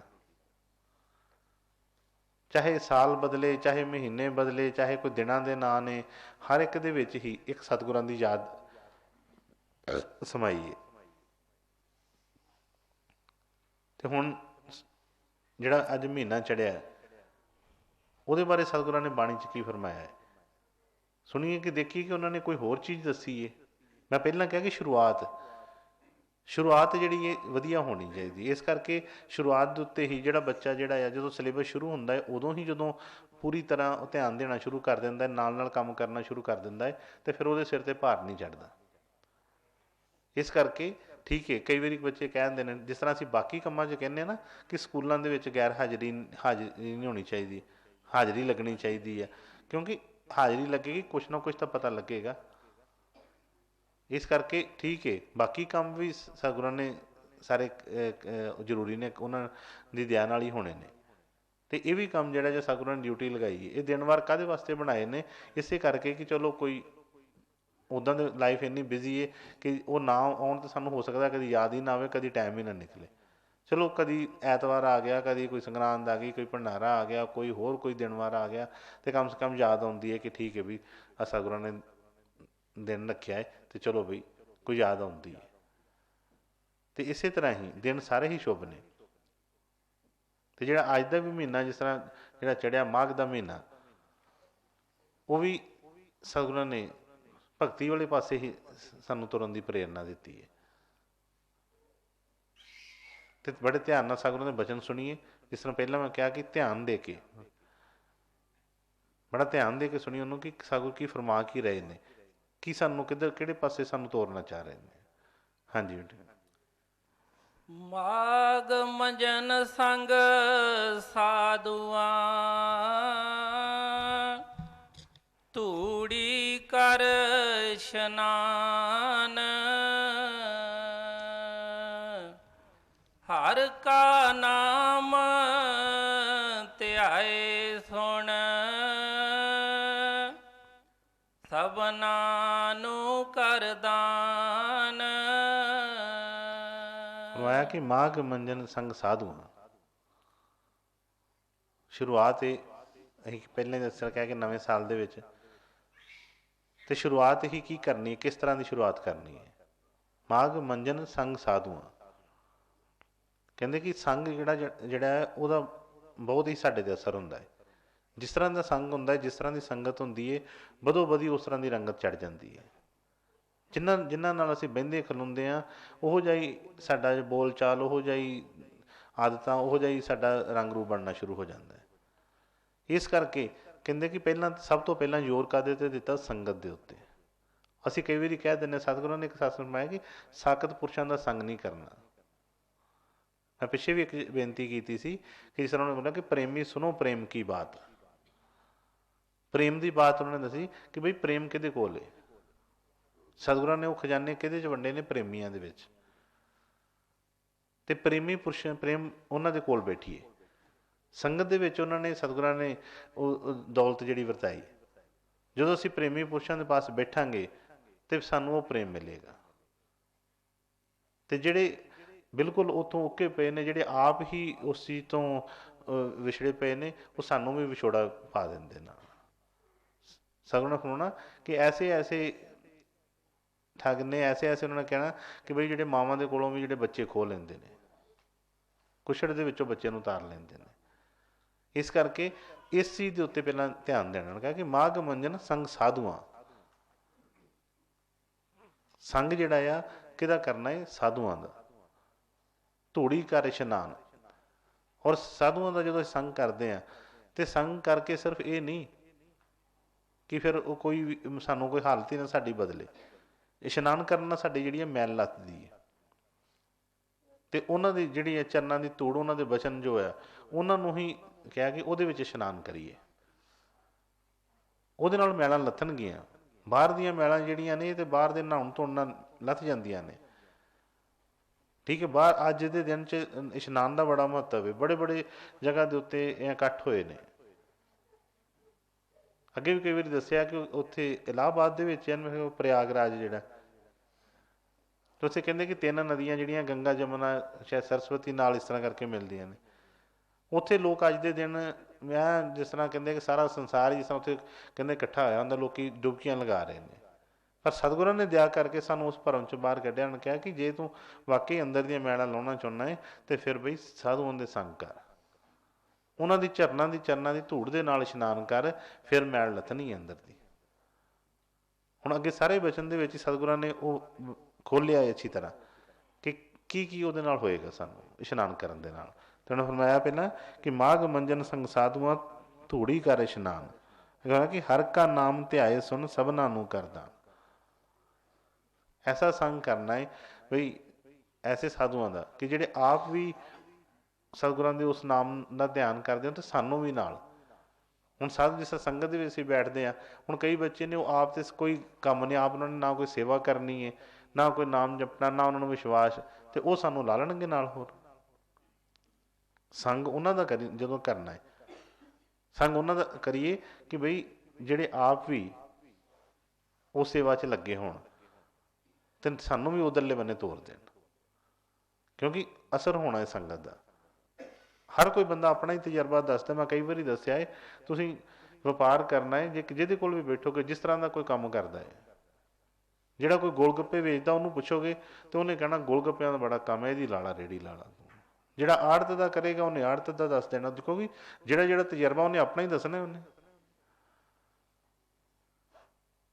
ਇਸੇ ਤਰ੍ਹਾਂ ਹੀ ਜਦੋਂ ਅਸੀਂ ਐਸੇ ਸੰਗਤ ਕੋਈ ਕਰਦੇ ਹਾਂ ਕਿ ਜਿਹੜੇ ਆਪ ਵੀ ਸਤਿਗੁਰਾਂ ਦਾ ਭਰੋਸਾ ਹੈ, ਆਪ ਵੀ ਪਿਆਰ 'ਚ ਰੰਗੇ ਪਏ ਨੇ, ਉਹ ਸਾਨੂੰ ਵੀ ਰੰਗ ਦਿੰਦੇ ਨੇ ਨਾਲ। ਤੇ ਇਸ ਕਰਕੇ ਸੰਗ ਦਾ ਮਹੱਤਵ ਦੱਸਿਆ ਹੈ ਕਿ ਸੰਗ ਕਿਹਨਾਂ ਦਾ ਕਰਨਾ ਹੈ, ਐਸੇ ਪੁਰਸ਼ਾਂ ਦਾ ਕਿ ਜਿਨ੍ਹਾਂ ਨੂੰ ਜਿਹੜੇ ਪ੍ਰੇਮ ਦਾ ਰੰਗ ਚੜਿਆ ਹੋਵੇ। ਹਾਂਜੀ। ਜਨਮ ਕਰਮ ਮਲ ਉਤਰੈ, ਮਨ ਤੇ ਜਾਏ ਗੁਮਾਨ। ਹੁਣ ਬਾਹਰ ਦੇ ਇਸ਼ਨਾਨ ਕਰ ਕਰਕੇ ਤੇ ਹੋਰ ਹਉਮੈ ਆਉਂਦੀ ਜਾਂਦੀ ਅੰਦਰ। ਲੋਕੀ ਬੜੇ ਜਣੇ ਐਸੇ, ਅਸੀਂ ਤੇ ਜੀ ਇੰਨੇ ਤੀਰਥਾਂ ਦੇ ਇਸ਼ਨਾਨ ਕੀਤਾ, ਅਸੀਂ ਇੰਨੇ ਤੀਰਥਾਂ ਦੀ ਯਾਤਰਾ ਕੀਤੀ, ਅਸੀਂ ਤੇ ਫਲਾਣੀ ਥਾਂ ਵੀ ਦਰਸ਼ਨ ਕੀਤੇ ਨੇ, ਅਸੀਂ ਤੇ ਉੱਥੇ ਵੀ ਦਰਸ਼ਨ ਕੀਤੇ ਨੇ। ਪਰ ਉਹ ਜਿਹੜੀ ਉਹਨਾਂ ਨੇ ਸਾਧੂਆਂ ਦੇ ਚਰਨਾਂ ਦੀ ਧੂੜੀ ਦਾ ਇਸ਼ਨਾਨ ਕਿਹਾ, ਉਹਦੇ ਵਿੱਚ ਕੀ ਹੋਏਗਾ? ਉਹਦੇ ਵਿੱਚ ਸਾਡੀ ਜਿਹੜੀ ਆ, ਉਹਨਾਂ ਨੇ ਫਰਮਾਇਆ ਕਿ ਜਨਮ ਕਰਮ ਮਲ ਉਤਰੇ, ਮਨ ਤੇ ਜਾਏ ਗੁਮਾਨ। ਜਨਮਾਂ ਜਨਮਾਂ ਤੋਂ ਜਿਹੜੇ ਕਰਮਾਂ ਦੀ ਮੈਲ ਜਿਹੜੀ ਚੜ੍ਹੀ ਪਈ ਹੈ, ਜਿਹਦੇ ਕਰਕੇ ਹਰ ਵੇਲੇ ਇਹ ਜਿਸ ਤਰ੍ਹਾਂ ਕਹਿੰਦੇ ਆ ਕਿ ਦੁਖਦਾ ਪਿਆ, ਹਰ ਵੇਲੇ ਇਹਨੂੰ ਦੁੱਖ ਮਿਲਦਾ ਪਿਆ ਆ, ਉਹ ਜਿਹੜੀ ਮੈਲ ਜਿਹੜੀ ਫਿਰ ਇਹਦੇ ਅੰਦਰੋਂ ਲੱਥੇਗੀ। ਔਰ ਜਦੋਂ ਉਹ ਮੈਲ ਲੱਥੀ ਤਾਂ ਸਭ ਤੋਂ ਪਹਿਲਾਂ ਕੀ ਹੋਣਾ ਆ? ਇਹਦੀ ਹਉਮੈ ਖਤਮ ਹੋਣੀ ਹੈ। ਇਹਦਾ ਗੁਮਾਨ ਜਿਹੜਾ ਹਰ ਵੇਲੇ ਇਹ ਕਹਿੰਦਾ ਕਿ ਮੈਂ ਹਮਸੇ ਬੜਾ ਕੋਈ ਨਹੀਂ, ਮੈਂ ਹੀ ਸਭ ਕੁਛ ਹੂੰ, ਮੈਂ ਹੀ ਕਰ ਸਕਦਾ ਹੂੰ, ਪਹਿਲਾਂ ਇਹਦੀ ਮੈਲ ਨਿਕਲਣੀ ਹੈ ਇਹਦੇ ਵਿੱਚ। ਨਹੀਂ ਤੇ ਕਈ ਵਾਰੀ ਮੈਂ ਦੱਸਿਆ ਕਿ ਸੇਵਾ ਦੇ ਵਿੱਚ ਸੇਵਾ ਕਰਦਿਆਂ ਮਨ ਨੀਵਾਂ ਹੋਣਾ ਚਾਹੀਦਾ, ਪਰ ਸੇਵਾ ਦੇ ਵਿੱਚ ਹੀ ਮੈਲ ਚੜ੍ਹਦੀ ਹੈ। ਇੰਨੀ ਕਈ ਵਾਰੀ ਹੋ ਜਾਂਦਾ ਮਨ ਹੋਰ ਤਾਂ ਚੜ੍ਹਦਾ ਜਾਂਦਾ ਹੈ, ਸਗੋਂ ਨੀਵਾਂ ਤੇ ਕੀ ਹੋਣਾ, ਹੋਰ ਉਹ ਵੱਡਾ ਹੋ ਕੇ ਬੈਠ ਜਾਂਦਾ ਹੈ। ਹੋਣਾ ਤਾਂ ਨੀਵਾਂ ਸੀ, ਪਰ ਇਹ ਹੋਰ ਉੱਚਾ ਹੁੰਦਾ ਗਿਆ। ਪਰ ਜਦੋਂ ਸਤਿਗੁਰਾਂ ਦੇ ਉਹ ਦੱਸੇ ਮੁਤਾਬਕ ਇਹ ਭਗਤੀ ਕਰੇਗਾ, ਦੱਸੇ ਮੁਤਾਬਕ ਉਹਨਾਂ ਦੇ ਬਚਨਾਂ ਦੇ ਉੱਤੇ ਚੱਲੇਗਾ, ਤੇ ਫਿਰ ਮਨ ਇਹਦਾ ਨੀਵਾਂ ਹੀ ਹੁੰਦਾ ਜਾਏਗਾ। ਥੋੜ੍ਹੇ ਦਿਨ ਪਹਿਲਾਂ ਵੀ ਗੁਰੂ ਮਹਾਰਾਜ ਦੀ ਸੇਵਾ ਦੇ ਵਿੱਚ ਬਾਹਰ ਕਿਤੇ ਗਏ ਸੀ, ਮੈਂ ਕਿਸੇ ਨਾਲ ਦੱਸ ਰਿਹਾ ਸੀ ਕੋਈ ਗੱਲ, ਸਤਿਗੁਰਾਂ ਦੇ ਸੇਵਾਦਾਰ ਵੀ ਨਾਲ ਹੁੰਦੇ ਨੇ, ਤੇ ਮੈਂ ਕਈ ਵਾਰੀ ਦੇਖਦਾ ਰਹਿੰਦਾ ਕਿ ਅਸੀਂ ਕਰ ਕੀ ਰਹੇ ਹਾਂ, ਕਿ ਸੇਵਾ ਦੇ ਵਿੱਚ ਅਸੀਂ ਇੰਨੇ ਬਾਹਰੋਂ ਅਸੀਂ ਕਹਿੰਦੇ ਹਾਂ ਕਿ ਅਸੀਂ ਸੇਵਾ ਦੇ ਵਿੱਚ ਹਾਂ, ਤੇ ਕੀ ਉਸ ਵੇਲੇ ਕਰ ਰਹੇ ਹੁੰਦੇ ਹਾਂ? ਚਾਹੀਦਾ ਤਾਂ ਕੀ ਹੈ ਕਿ ਉਹ ਸਾਡੇ ਕੋਲ ਮੌਕਾ ਹੈ ਉਸ ਵੇਲੇ, ਸਗੋਂ ਹੋਰ ਅਸੀਂ ਮਤਲਬ ਧਿਆਨ ਦੇ ਨਾਲ ਚੱਲੀਏ ਕਿ ਸਾਡੇ ਕੋਲੋਂ ਕੋਈ ਗਲਤੀ ਨਾ ਹੋਵੇ, ਕੁਛ ਨਾ ਹੋਵੇ। ਪਰ ਮੈਂ ਤਾਂ ਪਹਿਲਾਂ ਦੱਸਿਆ ਕਿ ਜਿਹੜੀ ਤੇ ਅਸੀਂ ਐਕਟਿੰਗ ਕਰਾਂਗੇ ਉਹ ਕਦੋਂ ਕੁ ਤੱਕ ਹੋਣੀ ਹੈ। ਜੇ ਸਾਡੀ ਉਹ ਆਦਤ ਹੀ ਹੋਈ, ਸਾਡੇ ਅੰਦਰ ਹੀ ਉਹ ਚੀਜ਼ ਵਸੀ ਹੋਈ, ਤੇ ਫਿਰ ਸਾਨੂੰ ਉਹ ਕੋਈ ਔਖਾ ਨਹੀਂ ਲੱਗੇਗਾ। ਜਿਹਨੂੰ ਹੱਸ ਕੇ ਬੋਲਣ ਦੀ ਆਦਤ ਆ, ਉਹਨੇ ਜਿੱਥੇ ਮਰਜ਼ੀ ਹੱਸ ਕੇ ਹੀ ਬੋਲਣਾ ਹੈ।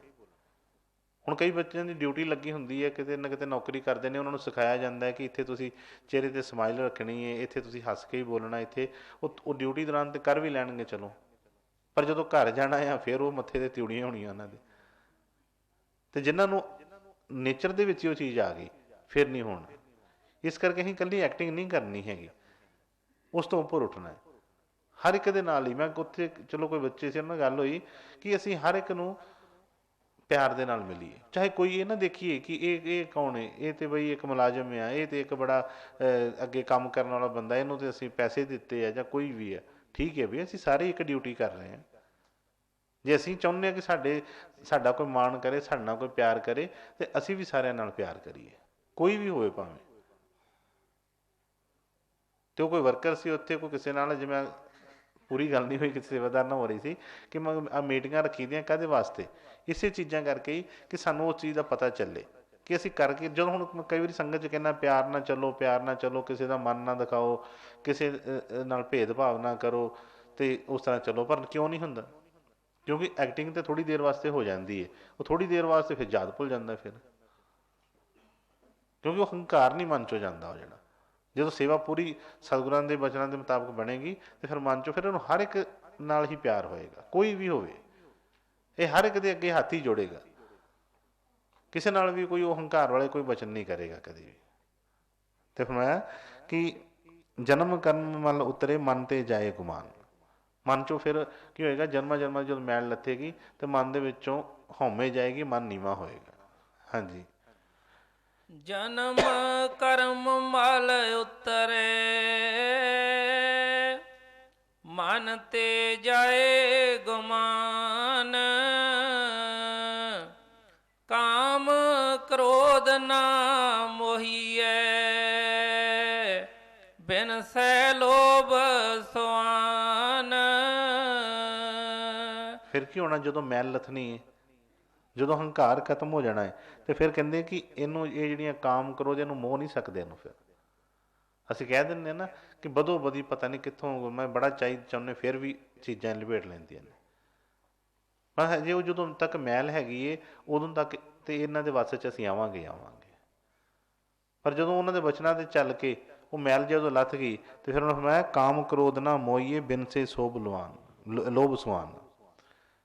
ਜਿਹੜਾ 24 ਘੰਟੇ ਜਿਹੜਾ ਕਹਿੰਦੇ ਆ ਕਿ ਸੁਆਨ ਕਹਿੰਦੇ ਨੇ ਕੁੱਤੇ ਨੂੰ, ਤੇ ਕਹਿੰਦੇ ਕਿ ਜਿਹੜਾ ਲੋਭ ਵਾਲਾ ਕੁੱਤਾ ਹਮੇਸ਼ਾ ਹੀ ਅੰਦਰ ਭੌਂਕਦਾ ਰਹਿੰਦਾ ਹੈ ਕਿ ਹਮੇਸ਼ਾ ਆਹ ਵੀ ਮੈਨੂੰ ਮਿਲ ਜੇ, ਆਹ ਵੀ ਪਦ ਮੈਨੂੰ ਮਿਲ ਜੇ, ਆਹ ਵੀ ਵਡਿਆਈ ਮੈਨੂੰ ਹੀ ਮਿਲ ਜੇ, ਆਹ ਵੀ ਸਭ ਕੁਛ ਮੇਰੀ ਹੀ ਬੱਲੇ ਬੱਲੇ ਹੋਵੇ, ਕੋਈ ਕਿਸੇ ਦੀ ਕੋਈ ਗੱਲ ਹੀ ਨਾ ਕਰੇ। ਜ਼ਿਆਦਾ ਤਾਂ ਇਹੋ ਹੀ ਰਹਿੰਦੀ ਹੈ।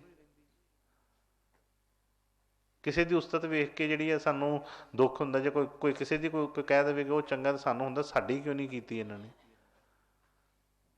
ਇਹ ਵੀ ਜਿਹੜਾ ਕਹਿੰਦੇ ਕਿ ਫਿਰ ਜਿਹੜਾ ਲੋਭ ਵਾਲਾ ਵੀ ਜਿਹੜਾ ਕੁੱਤਾ ਇਹ ਵੀ ਚੁੱਪ ਕਰ ਜਾਂਦਾ ਹੈ। ਬਾਹਰ ਦੀਆਂ ਜਿੰਨੀਆਂ ਵੀ ਹੈਗੀਆਂ ਨੇ ਕੁਰੀਤੀਆਂ, ਇਹ ਫਿਰ ਸਾਰੀਆਂ ਆਪਣੇ ਆਪ ਹੀ ਖਤਮ ਹੁੰਦੀਆਂ ਨੇ। ਪਰ ਕਦੋਂ ਹੁੰਦੀਆਂ, ਕਦੋਂ ਨੇ? ਜਦੋਂ ਵਾਕਈ ਹੀ ਉਹ ਅੰਦਰ ਦੀ ਮੈਲ ਉਤਰੀ, ਬਾਹਰ ਦੀ ਮੈਲ ਨਹੀਂ ਸਿਰਫ। ਹਾਂਜੀ। ਕਾਮ ਕ੍ਰੋਧ ਨਾ ਮੋਹੀਐ ਬਿਨ ਸੈ ਲੋਭ ਸੁਆਨ, ਸੱਚੇ ਮਾਰਗ ਚਲਦਿਆਂ ਉਸਤਤ ਕਰੇ ਜਹਾਨ। ਅਸੀਂ ਕਹਿ ਦਿੰਦੇ ਹਾਂ ਕਿ ਦੁਨੀਆ ਬਹੁਤ ਇਸ ਤਰ੍ਹਾਂ, ਦੁਨੀਆ ਤੇ ਇਹਨੂੰ ਹੀ ਸੁਣਾਉਂਦੀ ਆ। ਜਿੰਨਾ ਇੱਥੇ ਅਸੀਂ ਮਾੜੇ ਬੰਦੇ ਨੂੰ ਉਹਨੇ ਪਰ ਦੇਖੀਏ, ਕਦੀ ਧਿਆਨ ਦੇ ਕੇ ਦੇਖੀਏ, ਜਿਨ੍ਹਾਂ ਸਤਿਗੁਰਾਂ ਦੀ ਅਸੀਂ ਬਾਣੀ ਪੜ੍ਹ ਰਹੇ ਸੁਣ ਰਹੇ ਹਾਂ, ਜਾਂ ਹੋਰ ਕਈ ਐਸੇ ਜਿਨ੍ਹਾਂ ਨੂੰ ਅੱਜ ਤੱਕ ਦੁਨੀਆ ਯਾਦ ਕਰਦੀ ਹੈ, ਉਹਨਾਂ ਦੇ ਅੱਗੇ ਸਿਰ ਨਾਮ ਲੈਂਦੇ ਹੀ ਹੁਣ ਸਿਰ ਨੀਵਾਂ ਹੋ ਜਾਂਦਾ ਆਪਣੇ ਆਪ। ਉਹਨਾਂ ਦੀ ਰਹਿਣੀ ਕਿਸ ਤਰ੍ਹਾਂ ਦੀ ਸੀ? ਅਸੀਂ ਚਾਹੁੰਦੇ ਤਾਂ ਹੈਗੇ ਹਾਂ ਕਿ ਸਾਡੀ ਉਸਤਤ ਹੋਵੇ, ਸਾਡੀ ਵਡਿਆਈ ਹੋਵੇ, ਪਰ ਸਾਡੇ ਕਰਮ ਵਡਿਆਈ ਵਾਲੇ ਨਹੀਂ ਹੈਗੇ ਕੋਈ। ਜਿੰਨਾ ਮਰਜ਼ੀ ਕਹੀਏ, ਉਹ ਜਿਸ ਤਰ੍ਹਾਂ ਇੱਕ ਉਹ ਹੈਗਾ ਸੀ ਨਾ ਕਿ ਜੇ ਦੁਨੀਆ ਹੈ ਸਭ ਜਾਣ, ਜੇ ਪਬਲਿਕ ਹੈ ਜੇ ਸਭ ਜਾਣਤੀ ਹੈ, ਜੇ ਪਬਲਿਕ ਹੈ ਕਿ ਸਭ ਕੁਛ, ਮਤਲਬ ਐਸਾ ਨਹੀਂ ਹੈ ਸੰਸਾਰ ਵਿੱਚ ਕੋਈ ਚੀਜ਼। ਚਲੋ ਠੀਕ ਹੈ, ਜਿਸ ਤਰ੍ਹਾਂ ਮਰਜ਼ੀ। ਉਹ ਕਹਿੰਦੇ ਆ ਸਾਂਝ ਕੋ ਆਂਝ ਨਹੀਂ, ਜੇ ਥੋੜ੍ਹੀ ਦੇਰ ਵਾਸਤੇ ਕੋਈ ਜਿਸ ਤਰ੍ਹਾਂ ਸੂਰਜ ਅੱਗੇ ਬੱਦਲ ਆ ਵੀ ਜਾਂਦੇ ਨੇ ਤੇ ਉਹ ਫਿਰ ਰਹਿੰਦੇ ਨਹੀਂ ਉਸ ਤਰ੍ਹਾਂ। ਜਿਸ ਤਰ੍ਹਾਂ ਪਿੱਛੇ ਉਹਨੇ ਫਰਮਾਇਆ ਨਾ ਕਿ ਕਾਮ ਕ੍ਰੋਧ ਨਾ ਮੋਈਏ ਬਿਨ ਸੇ ਲੋਭ ਸੁਆਨ। ਜਦੋਂ ਵਾਕਈ ਹੀ ਉਹ ਮੈਲ ਲੱਥੀ ਹੋਏਗੀ, ਅੰਦਰ ਕੋਈ ਕਿਸੇ ਤਰ੍ਹਾਂ ਦੀ ਚਾਹ ਨਹੀਂ ਹੋਏਗੀ, ਸਿਰਫ ਗੁਰੂ ਦੀ ਚਾਹ ਹੋਏਗੀ, ਤੇ ਫਿਰ ਕਾਹਦਾ ਕੋਈ ਮੈਲ ਕਰੇ? ਫਿਰ ਕਦ ਲਈ ਕ੍ਰੋਧ ਆਏਗਾ? ਕ੍ਰੋਧ ਆਉਂਦਾ ਹੀ ਇਸੇ ਲਈ ਏ। ਤੇ ਜਦੋਂ ਅਸੀਂ ਸਤਿਗੁਰਾਂ ਦੇ ਬਚਨਾਂ 'ਤੇ ਚੱਲ ਕੇ ਉਹ ਮੈਲ ਲੱਤੀ, ਫਿਰ ਸੁਣਦੇ ਕਿ ਇਹਨਾਂ ਦੀ ਚੀਜ਼ਾਂ ਦੀ ਪਕੜ ਤੋਂ ਅਸੀਂ ਫਿਰ ਬਾਹਰ ਹੋ ਜਾਵਾਂਗੇ। ਅੱਗੇ ਫਰਮਾਇਆ ਕਿ ਸੱਚੇ ਮਾਰਗ ਚੱਲਦਿਆਂ ਉਸਤਤ ਕਰੇ ਜਹਾਨ। ਵਾਕਈ ਹੀ ਜਦੋਂ ਅੰਦਰੋਂ ਸੱਚੇ ਹੋ ਕੇ ਚੱਲਾਂਗੇ ਤੇ ਫਿਰ ਆਪੇ ਆਪਣੇ ਆਪ ਹੀ ਕਿਸੇ ਨੂੰ ਕਹਿਣ ਦੀ ਲੋੜ ਨਹੀਂ ਪਏਗੀ, ਫਿਰ ਦੁਨੀਆ ਉਸਤਤ ਕਰਦੀ ਹੈ ਕਿ ਦੇਖੋ ਵੀ ਇਹ ਕਿੰਨੇ ਅੱਛੇ ਹੈ, ਵੀ ਆਹ ਬਈ ਸਤਿਗੁਰਾਂ ਅੱਛੇ ਨੇ, ਬਈ ਇਹਨੂੰ ਮਿਲ ਕੇ ਬੜੀ ਸ਼ਾਂਤੀ ਮਿਲਦੀ ਹੈ। ਫਿਰ ਕਿਸੇ ਨੂੰ ਕਹਿ ਕੇ, ਜਿਸ ਤਰ੍ਹਾਂ ਕਹਿੰਦੇ ਨਾ ਕਿ ਉਹ ਵਾਹ ਪੈਸੇ ਦੇ ਕੇ ਨਹੀਂ ਕਰਾਉਣੀ ਪਏਗੀ, ਜਾਂ ਕਿਸੇ ਦੀ ਕੋਈ ਚਾਪਲੂਸੀ ਕਰਕੇ ਵਾਹ ਨਹੀਂ ਕਰਾਉਣੀ ਪਏਗੀ, ਆਪਣੇ ਆਪ ਹੀ ਉਹ ਸਤਿਗੁਰਾਂ ਦੀ ਦਇਆ ਕਿਰਪਾ ਦਾ ਪਤਾ ਚੱਲਦਾ ਹੈ। ਹਾਂਜੀ। ਸੱਚੇ ਮਾਰਗ ਚੱਲਦਿਆਂ ਉਸਤਤ ਕਰੇ ਜਹਾਨ। 68 ਤੀਰਥ ਸਗਲ ਪੁੰਨ, ਜੀ ਦਇਆ ਪਰਵਾਨ। ਜਿਸ ਨੂੰ ਦੇਵੇ ਦਇਆ ਕਰ, ਸੋਈ ਪੁਰਖ ਸੁਜਾਨ। 68 ਤੀਰਥਾਂ ਦਾ ਜਿਹੜਾ ਫਲ ਹੈ, ਲੋਕੀ ਕਰਦੇ ਨੇ, ਕਹਿੰਦੇ ਨੇ ਤੀਰਥ ਯਾਤਰਾ ਵਾਸਤੇ ਚੱਲੇ ਆ ਜੀ, ਸਭ ਕੁਛ ਛੱਡ ਕੇ, ਆਪਣੀਆਂ ਡਿਊਟੀਆਂ ਛੱਡ ਕੇ ਤੀਰਥਾਂ ਦੇ ਤੁਰ ਪੈਂਦੇ ਨੇ, ਸਾਰਿਆਂ ਤੀਰਥਾਂ 'ਚ। ਪਰ ਫਿਰ ਵੀ ਉਹ ਜਿਹੜਾ ਲੋਭ ਵਾਲਾ ਜਿਹੜਾ ਕੁੱਤਾ ਅੰਦਰ ਭੌਂਕਦਾ ਰਹਿੰਦਾ ਹਰ ਵੇਲੇ। ਉਹਨਾਂ ਨੂੰ ਕੋਈ ਇੰਨੀ ਗੱਲ ਕਹਿ ਦੇ ਨਾ, ਕਿਸੇ ਤਰ੍ਹਾਂ ਵੀ ਕਹਿ ਦੇ ਕਿ ਤੁਹਾਡੀ ਕਾਹਦੀ ਤੀਰਥ ਯਾਤਰਾ, ਤੁਸੀਂ ਤਾਂ ਇੱਦਾਂ, ਤੇ ਹੋ ਸਕਦਾ ਹੈ ਕਿ ਉੱਥੋਂ ਹੀ ਸਟਾਰਟ ਹੋ ਜਾਏ ਫਿਰ ਕੰਮ। ਤੇ ਉਹ ਜਿਹੜੇ ਤੀਰਥਾਂ ਦੇ ਜਿਹੜੇ ਜਿਹੜੇ ਕਹਿੰਦੇ ਕਿ ਉਹਨਾਂ 68 ਤੀਰਥਾਂ 68 ਤੀਰਥ ਸਗਲ ਪੁੰਨ, ਜੀ ਦਇਆ ਪ੍ਰਵਾਨ। ਉਹ 68 ਜਿਹੜਾ ਤੀਰਥਾਂ ਦਾ ਜਿਹੜਾ ਫਲ ਆ, ਜਦੋਂ ਮਨ ਦੇ ਵਿੱਚ ਸਾਡੇ ਉਹ ਭਾਵ ਆ ਗਿਆ, ਸਤਿਗੁਰਾਂ ਦੀ ਦਇਆ ਕਿਰਪਾ ਆ ਗਈ, ਦਇਆ ਆ ਗਈ, ਤੇ ਫਿਰ ਉਹ ਕਹਿੰਦੇ ਆ ਕਿ ਉਹਨਾਂ ਦੀ ਕਿਰਪਾ ਦੇ ਨਾਲ ਉਹ ਪੁੰਨ ਜਿਹੜਾ ਉੱਦਾਂ ਹੀ ਮਿਲ ਜਾਂਦਾ ਹੈ। ਉਹਨਾਂ ਦੇ ਬਚਨਾਂ ਦੇ ਵਿੱਚ ਹੀ ਰਹਿਣ ਦੇ ਨਾਲ ਉਹ ਸਾਨੂੰ ਉਸ ਪੁੰਨ ਦੀ ਜਿਹੜੀ ਆ ਪ੍ਰਾਪਤੀ ਹੋ ਜਾਂਦੀ ਹੈ। ਅੱਗੇ ਫਰਮਾਇਆ ਕਿ ਜਿਸ ਨੂੰ ਦੇਵੇ ਦਇਆ ਕਰ, ਸੋਈ ਪੁਰਖ ਸੁਜਾਨ। ਕਹਿੰਦੇ ਅਸਲ ਦੇ ਵਿੱਚ ਸੁਜਾਖਾ ਤੇ ਉਹੀ ਏ, ਸੁਜਾਨ ਤਾਂ ਉਹੀ ਏ ਜਿਨ੍ਹਾਂ ਨੂੰ ਉਹਨਾਂ ਦੇ ਬਚਨਾਂ ਦਾ ਪਤਾ ਚੱਲ ਗਿਆ, ਜਿਹੜਾ ਉਹਦੇ ਉੱਤੇ ਚੱਲ ਪਿਆ, ਜਿਹਨੇ ਸਤਿਗੁਰਾਂ ਦੀ ਦਇਆ ਕਿਰਪਾ ਪ੍ਰਾਪਤ ਕਰ ਲਈ, ਜਿਸ ਨੂੰ ਸਤਿਗੁਰਾਂ ਨੇ ਉਹ ਬਖਸ਼ਿਸ਼ ਕਰ ਦਿੱਤੀ, ਜਿਸ ਨੂੰ ਉਹਨਾਂ ਨੇ ਆਪਣਾ ਭਰੋਸਾ ਦੇ ਦਿੱਤਾ, ਕਹਿੰਦੇ ਉਹੀ ਸੁਜਾਨ ਨੇ। ਨਹੀਂ ਤੇ ਸਾਰੇ ਉਹਨਾਂ ਨੇ ਬਾਕੀ ਸਾਰੇ ਸੰਸਾਰ ਨੂੰ, ਜਿਸ ਤਰ੍ਹਾਂ ਅੱਗੇ ਵੀ ਕਈ ਵੀ ਗੁਰਮਤਿ ਦੇ ਵਚਨ ਆਉਂਦੇ ਨੇ ਕਿ ਅੱਖਾਂ ਰੰਗ ਰੱਖਦੇ ਹੋਏ ਵੀ ਸਾਰਾ ਸੰਸਾਰ ਅੰਨਾ ਹੈ, ਕਿਉਂਕਿ ਉਹ ਚੀਜ਼ ਅਸਲੀ ਦੇਖੀ ਨਹੀਂ ਰਹੀ ਜਿਹੜੀ ਸਤਿਗੁਰ ਦਿਖਾਉਣਾ ਚਾਹ ਰਹੇ ਨੇ। ਜਦੋਂ ਉਹਨਾਂ ਦੇ ਵਚਨਾਂ ਦਾ ਪਤਾ ਚੱਲ ਗਿਆ, ਉਹਨਾਂ ਦੀ ਦਇਆ ਜਿਹਨੂੰ ਮਿਲ ਗਈ, ਕਹਿੰਦੇ ਉਹੀ ਸੁਜਾਖਾ ਹੈ। ਹਾਂਜੀ। ਜਿਸ ਨੂੰ ਦੇਵੇ ਦਇਆ ਕਰ, ਸੋਈ ਪੁਰਖ ਸੁਜਾਨ। ਜਿਨਾ ਮਿਲਿਆ ਪ੍ਰਭ ਆਪਣਾ, ਨਾਨਕ ਤਿਨ ਕੁਰਬਾਨ। ਮਾਗ ਸੁਚੇ ਸੇ ਕਾਢੀਏ, ਜਿਨ ਪੂਰਾ ਗੁਰ ਮਿਹਰਵਾਨ। ਰਾਧਾ ਸੁਮੀ, ਰਾਧਾ ਸੁਮੀ। ਸਤਿਗੁਰ ਦਇਆ ਕਿਰਪਾ ਕਰਨ ਕਿ ਉਹਨਾਂ ਦੇ ਬਚਨਾਂ ਦੀ ਸਮਝ ਸਾਨੂੰ ਲੱਗ ਜਾਵੇ, ਔਰ ਅਸੀਂ, ਕਿਉਂਕਿ ਜਿਸ ਚੀਜ਼ ਦੀ ਸਮਝ ਲੱਗ ਜਾਂਦੀ ਹੈ ਨਾ, ਅੰਦਰੋਂ ਦਿਲੋਂ ਪਤਾ ਲੱਗ ਜਾਂਦਾ, ਭਰੋਸਾ ਆ ਜਾਂਦਾ ਹੈ, ਬੰਦਾ ਫਿਰ ਕੋਸ਼ਿਸ਼ ਵੀ ਕਰਦਾ ਕਿ ਨਹੀਂ ਇਹ ਕੰਮ ਮੈਂ ਕਰਨਾ ਹੈ ਜ਼ਰੂਰ। ਇਸੇ ਕਰਕੇ ਹਰ ਵਾਰੀ ਬੇਨਤੀ ਕਰੀ ਦੀ ਹੈ ਕਿ ਸਤਿਗੁਰ ਭਰੋਸਾ ਦਾਨ ਬਖਸ਼ਣ, ਦਇਆ ਕਰਨ, ਕਿ ਉਹਨਾਂ ਦੇ ਬਚਨਾਂ 'ਤੇ ਸਾਨੂੰ ਭਰੋਸਾ ਆਵੇ ਕਿ ਵਾਕਈ ਜੇ ਅਸੀਂ ਸੱਚੀ ਸ਼ਾਂਤੀ ਚਾਹੁੰਦੇ ਹਾਂ, ਸੱਚੇ ਸੁੱਖ ਦੀ ਅਸੀਂ ਜੇ ਭਾਲ ਦੇ ਵਿੱਚ ਲੱਗੇ ਹਾਂ, ਅਤੇ ਫਿਰ ਭਰੋਸਾ ਕਰਕੇ, ਜਿਸ ਤਰ੍ਹਾਂ ਡਾਕਟਰ ਦੀ ਦਵਾਈ ਦੇ ਉੱਤੇ ਭਰੋਸਾ ਕਰਕੇ ਅਸੀਂ ਖਾਣੀ ਸ਼ੁਰੂ ਕਰ ਦਿੰਦੇ ਹਾਂ, ਪਰਹੇਜ਼ ਕਰਨਾ ਸ਼ੁਰੂ ਕਰ ਦਿੰਦੇ ਹਾਂ, ਔਰ ਪਤਾ ਲੱਗਦਾ ਹੈ। ਇਸੇ ਤਰ੍ਹਾਂ ਹੀ ਜੋ ਸਤਿਗੁਰਾਂ ਦੇ ਵਚਨ ਨੇ, ਜਦੋਂ ਉਹਨਾਂ ਦਾ ਭਰੋਸਾ ਆ ਗਿਆ, ਉਹਨਾਂ ਦੇ ਚੱਲਣਾ ਸ਼ੁਰੂ ਕਰ ਦਿੱਤਾ, ਤੇ ਫਿਰ ਸਤਿਗੁਰਾਂ ਦੀ ਦਇਆ ਕਿਰਪਾ ਕਿੱਥੇ ਜਾਏਗੀ ਫਿਰ।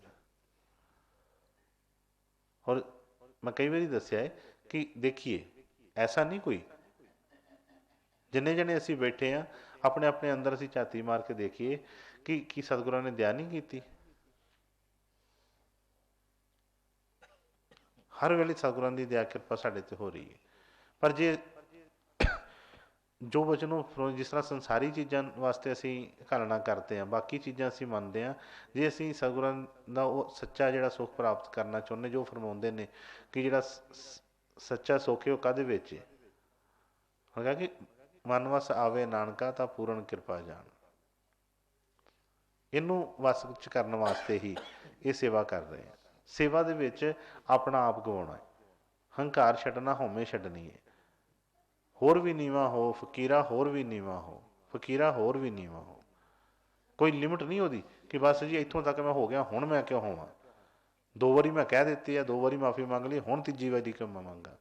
2 ਵਾਰੀ ਮੈਂ ਉਹ ਕਰ ਦਿੱਤਾ, ਹੁਣ ਕਿਉਂ ਕਰਾਂ। ਇਸ ਤਰ੍ਹਾਂ ਨਹੀਂ, ਜਿੰਨਾ ਨੀਵਾਂ ਹੋਇਆ ਜਾਂਦਾ ਹੋਈ ਜਾਈਏ, ਹੋਈ ਜਾਈਏ। ਤੇ ਨੀਵਾਂ ਹੋ ਕੇ ਚੱਲ, ਨੀਵਿਆਂ ਨੂੰ ਰੱਬ ਮਿਲਦਾ, ਤੇ ਸਤਿਗੁਰਾਂ ਦੀ ਦਇਆ ਕਿਰਪਾ ਦਾ ਪਤਾ ਲੱਗਦਾ ਫਿਰ। ਇਸ ਕਰਕੇ ਹਉਮੈ ਛੱਡ ਕੇ ਸਤਿਗੁਰਾਂ ਦੀ ਸੇਵਾ ਦੇ ਵਿੱਚ ਹਾਜ਼ਰ ਹੋਈਏ, ਮੈਂ ਜਿਹੜੀ ਹੈ ਛੱਡ ਕੇ, ਕਿਉਂਕਿ ਮੈਂ ਹੀ ਤੇ ਗਵਾਉਣ ਵਾਸਤੇ ਅਸੀਂ ਇੱਥੇ ਆਏ ਹਾਂ। ਇਸੇ ਕਰਕੇ ਤਾਂ ਸਤਿਗੁਰੂ ਸੇਵਾ ਲਗਾਉਂਦੇ ਨੇ। ਸਭ ਵੱਡੇ ਛੋਟੇ, ਊਚ ਨੀਚ, ਅਮੀਰ ਗਰੀਬ, ਇੱਕੋ ਥਾਂ 'ਤੇ ਅਸੀਂ ਆਣ ਕੇ ਜਦੋਂ ਇਕੱਠੇ ਹੁੰਦੇ ਹਾਂ, ਇੱਕੋ ਜਗ੍ਹਾ 'ਤੇ ਸੇਵਾ ਕਰਦੇ ਹਾਂ, ਇੱਕੋ ਜਗ੍ਹਾ 'ਤੇ ਖਾਂਦੇ ਪੀਂਦੇ ਹਾਂ। ਅਤੇ ਉਹ ਕਾਹਦੇ ਵਾਸਤੇ ਸਤਿਗੁਰਾਂ ਨੇ ਨਿਯਮ ਬਣਾਏ? ਬਸ ਇਸੇ ਕਰਕੇ। ਇਹੋ ਹੀ ਹੁਣ ਕਹਿੰਦਾ ਪ੍ਰਭ ਜੀ ਹੰਕਾਰ ਨਾ ਪਾਇੰਦਾ। ਇਹੋ ਹਉਮੈ ਹੰਕਾਰ ਹੀ ਜਿਹੜੀ ਸਾਨੂੰ ਪ੍ਰਭੂ ਤੋਂ ਦੂਰ ਰੱਖਿਆ ਉਹਨੇ।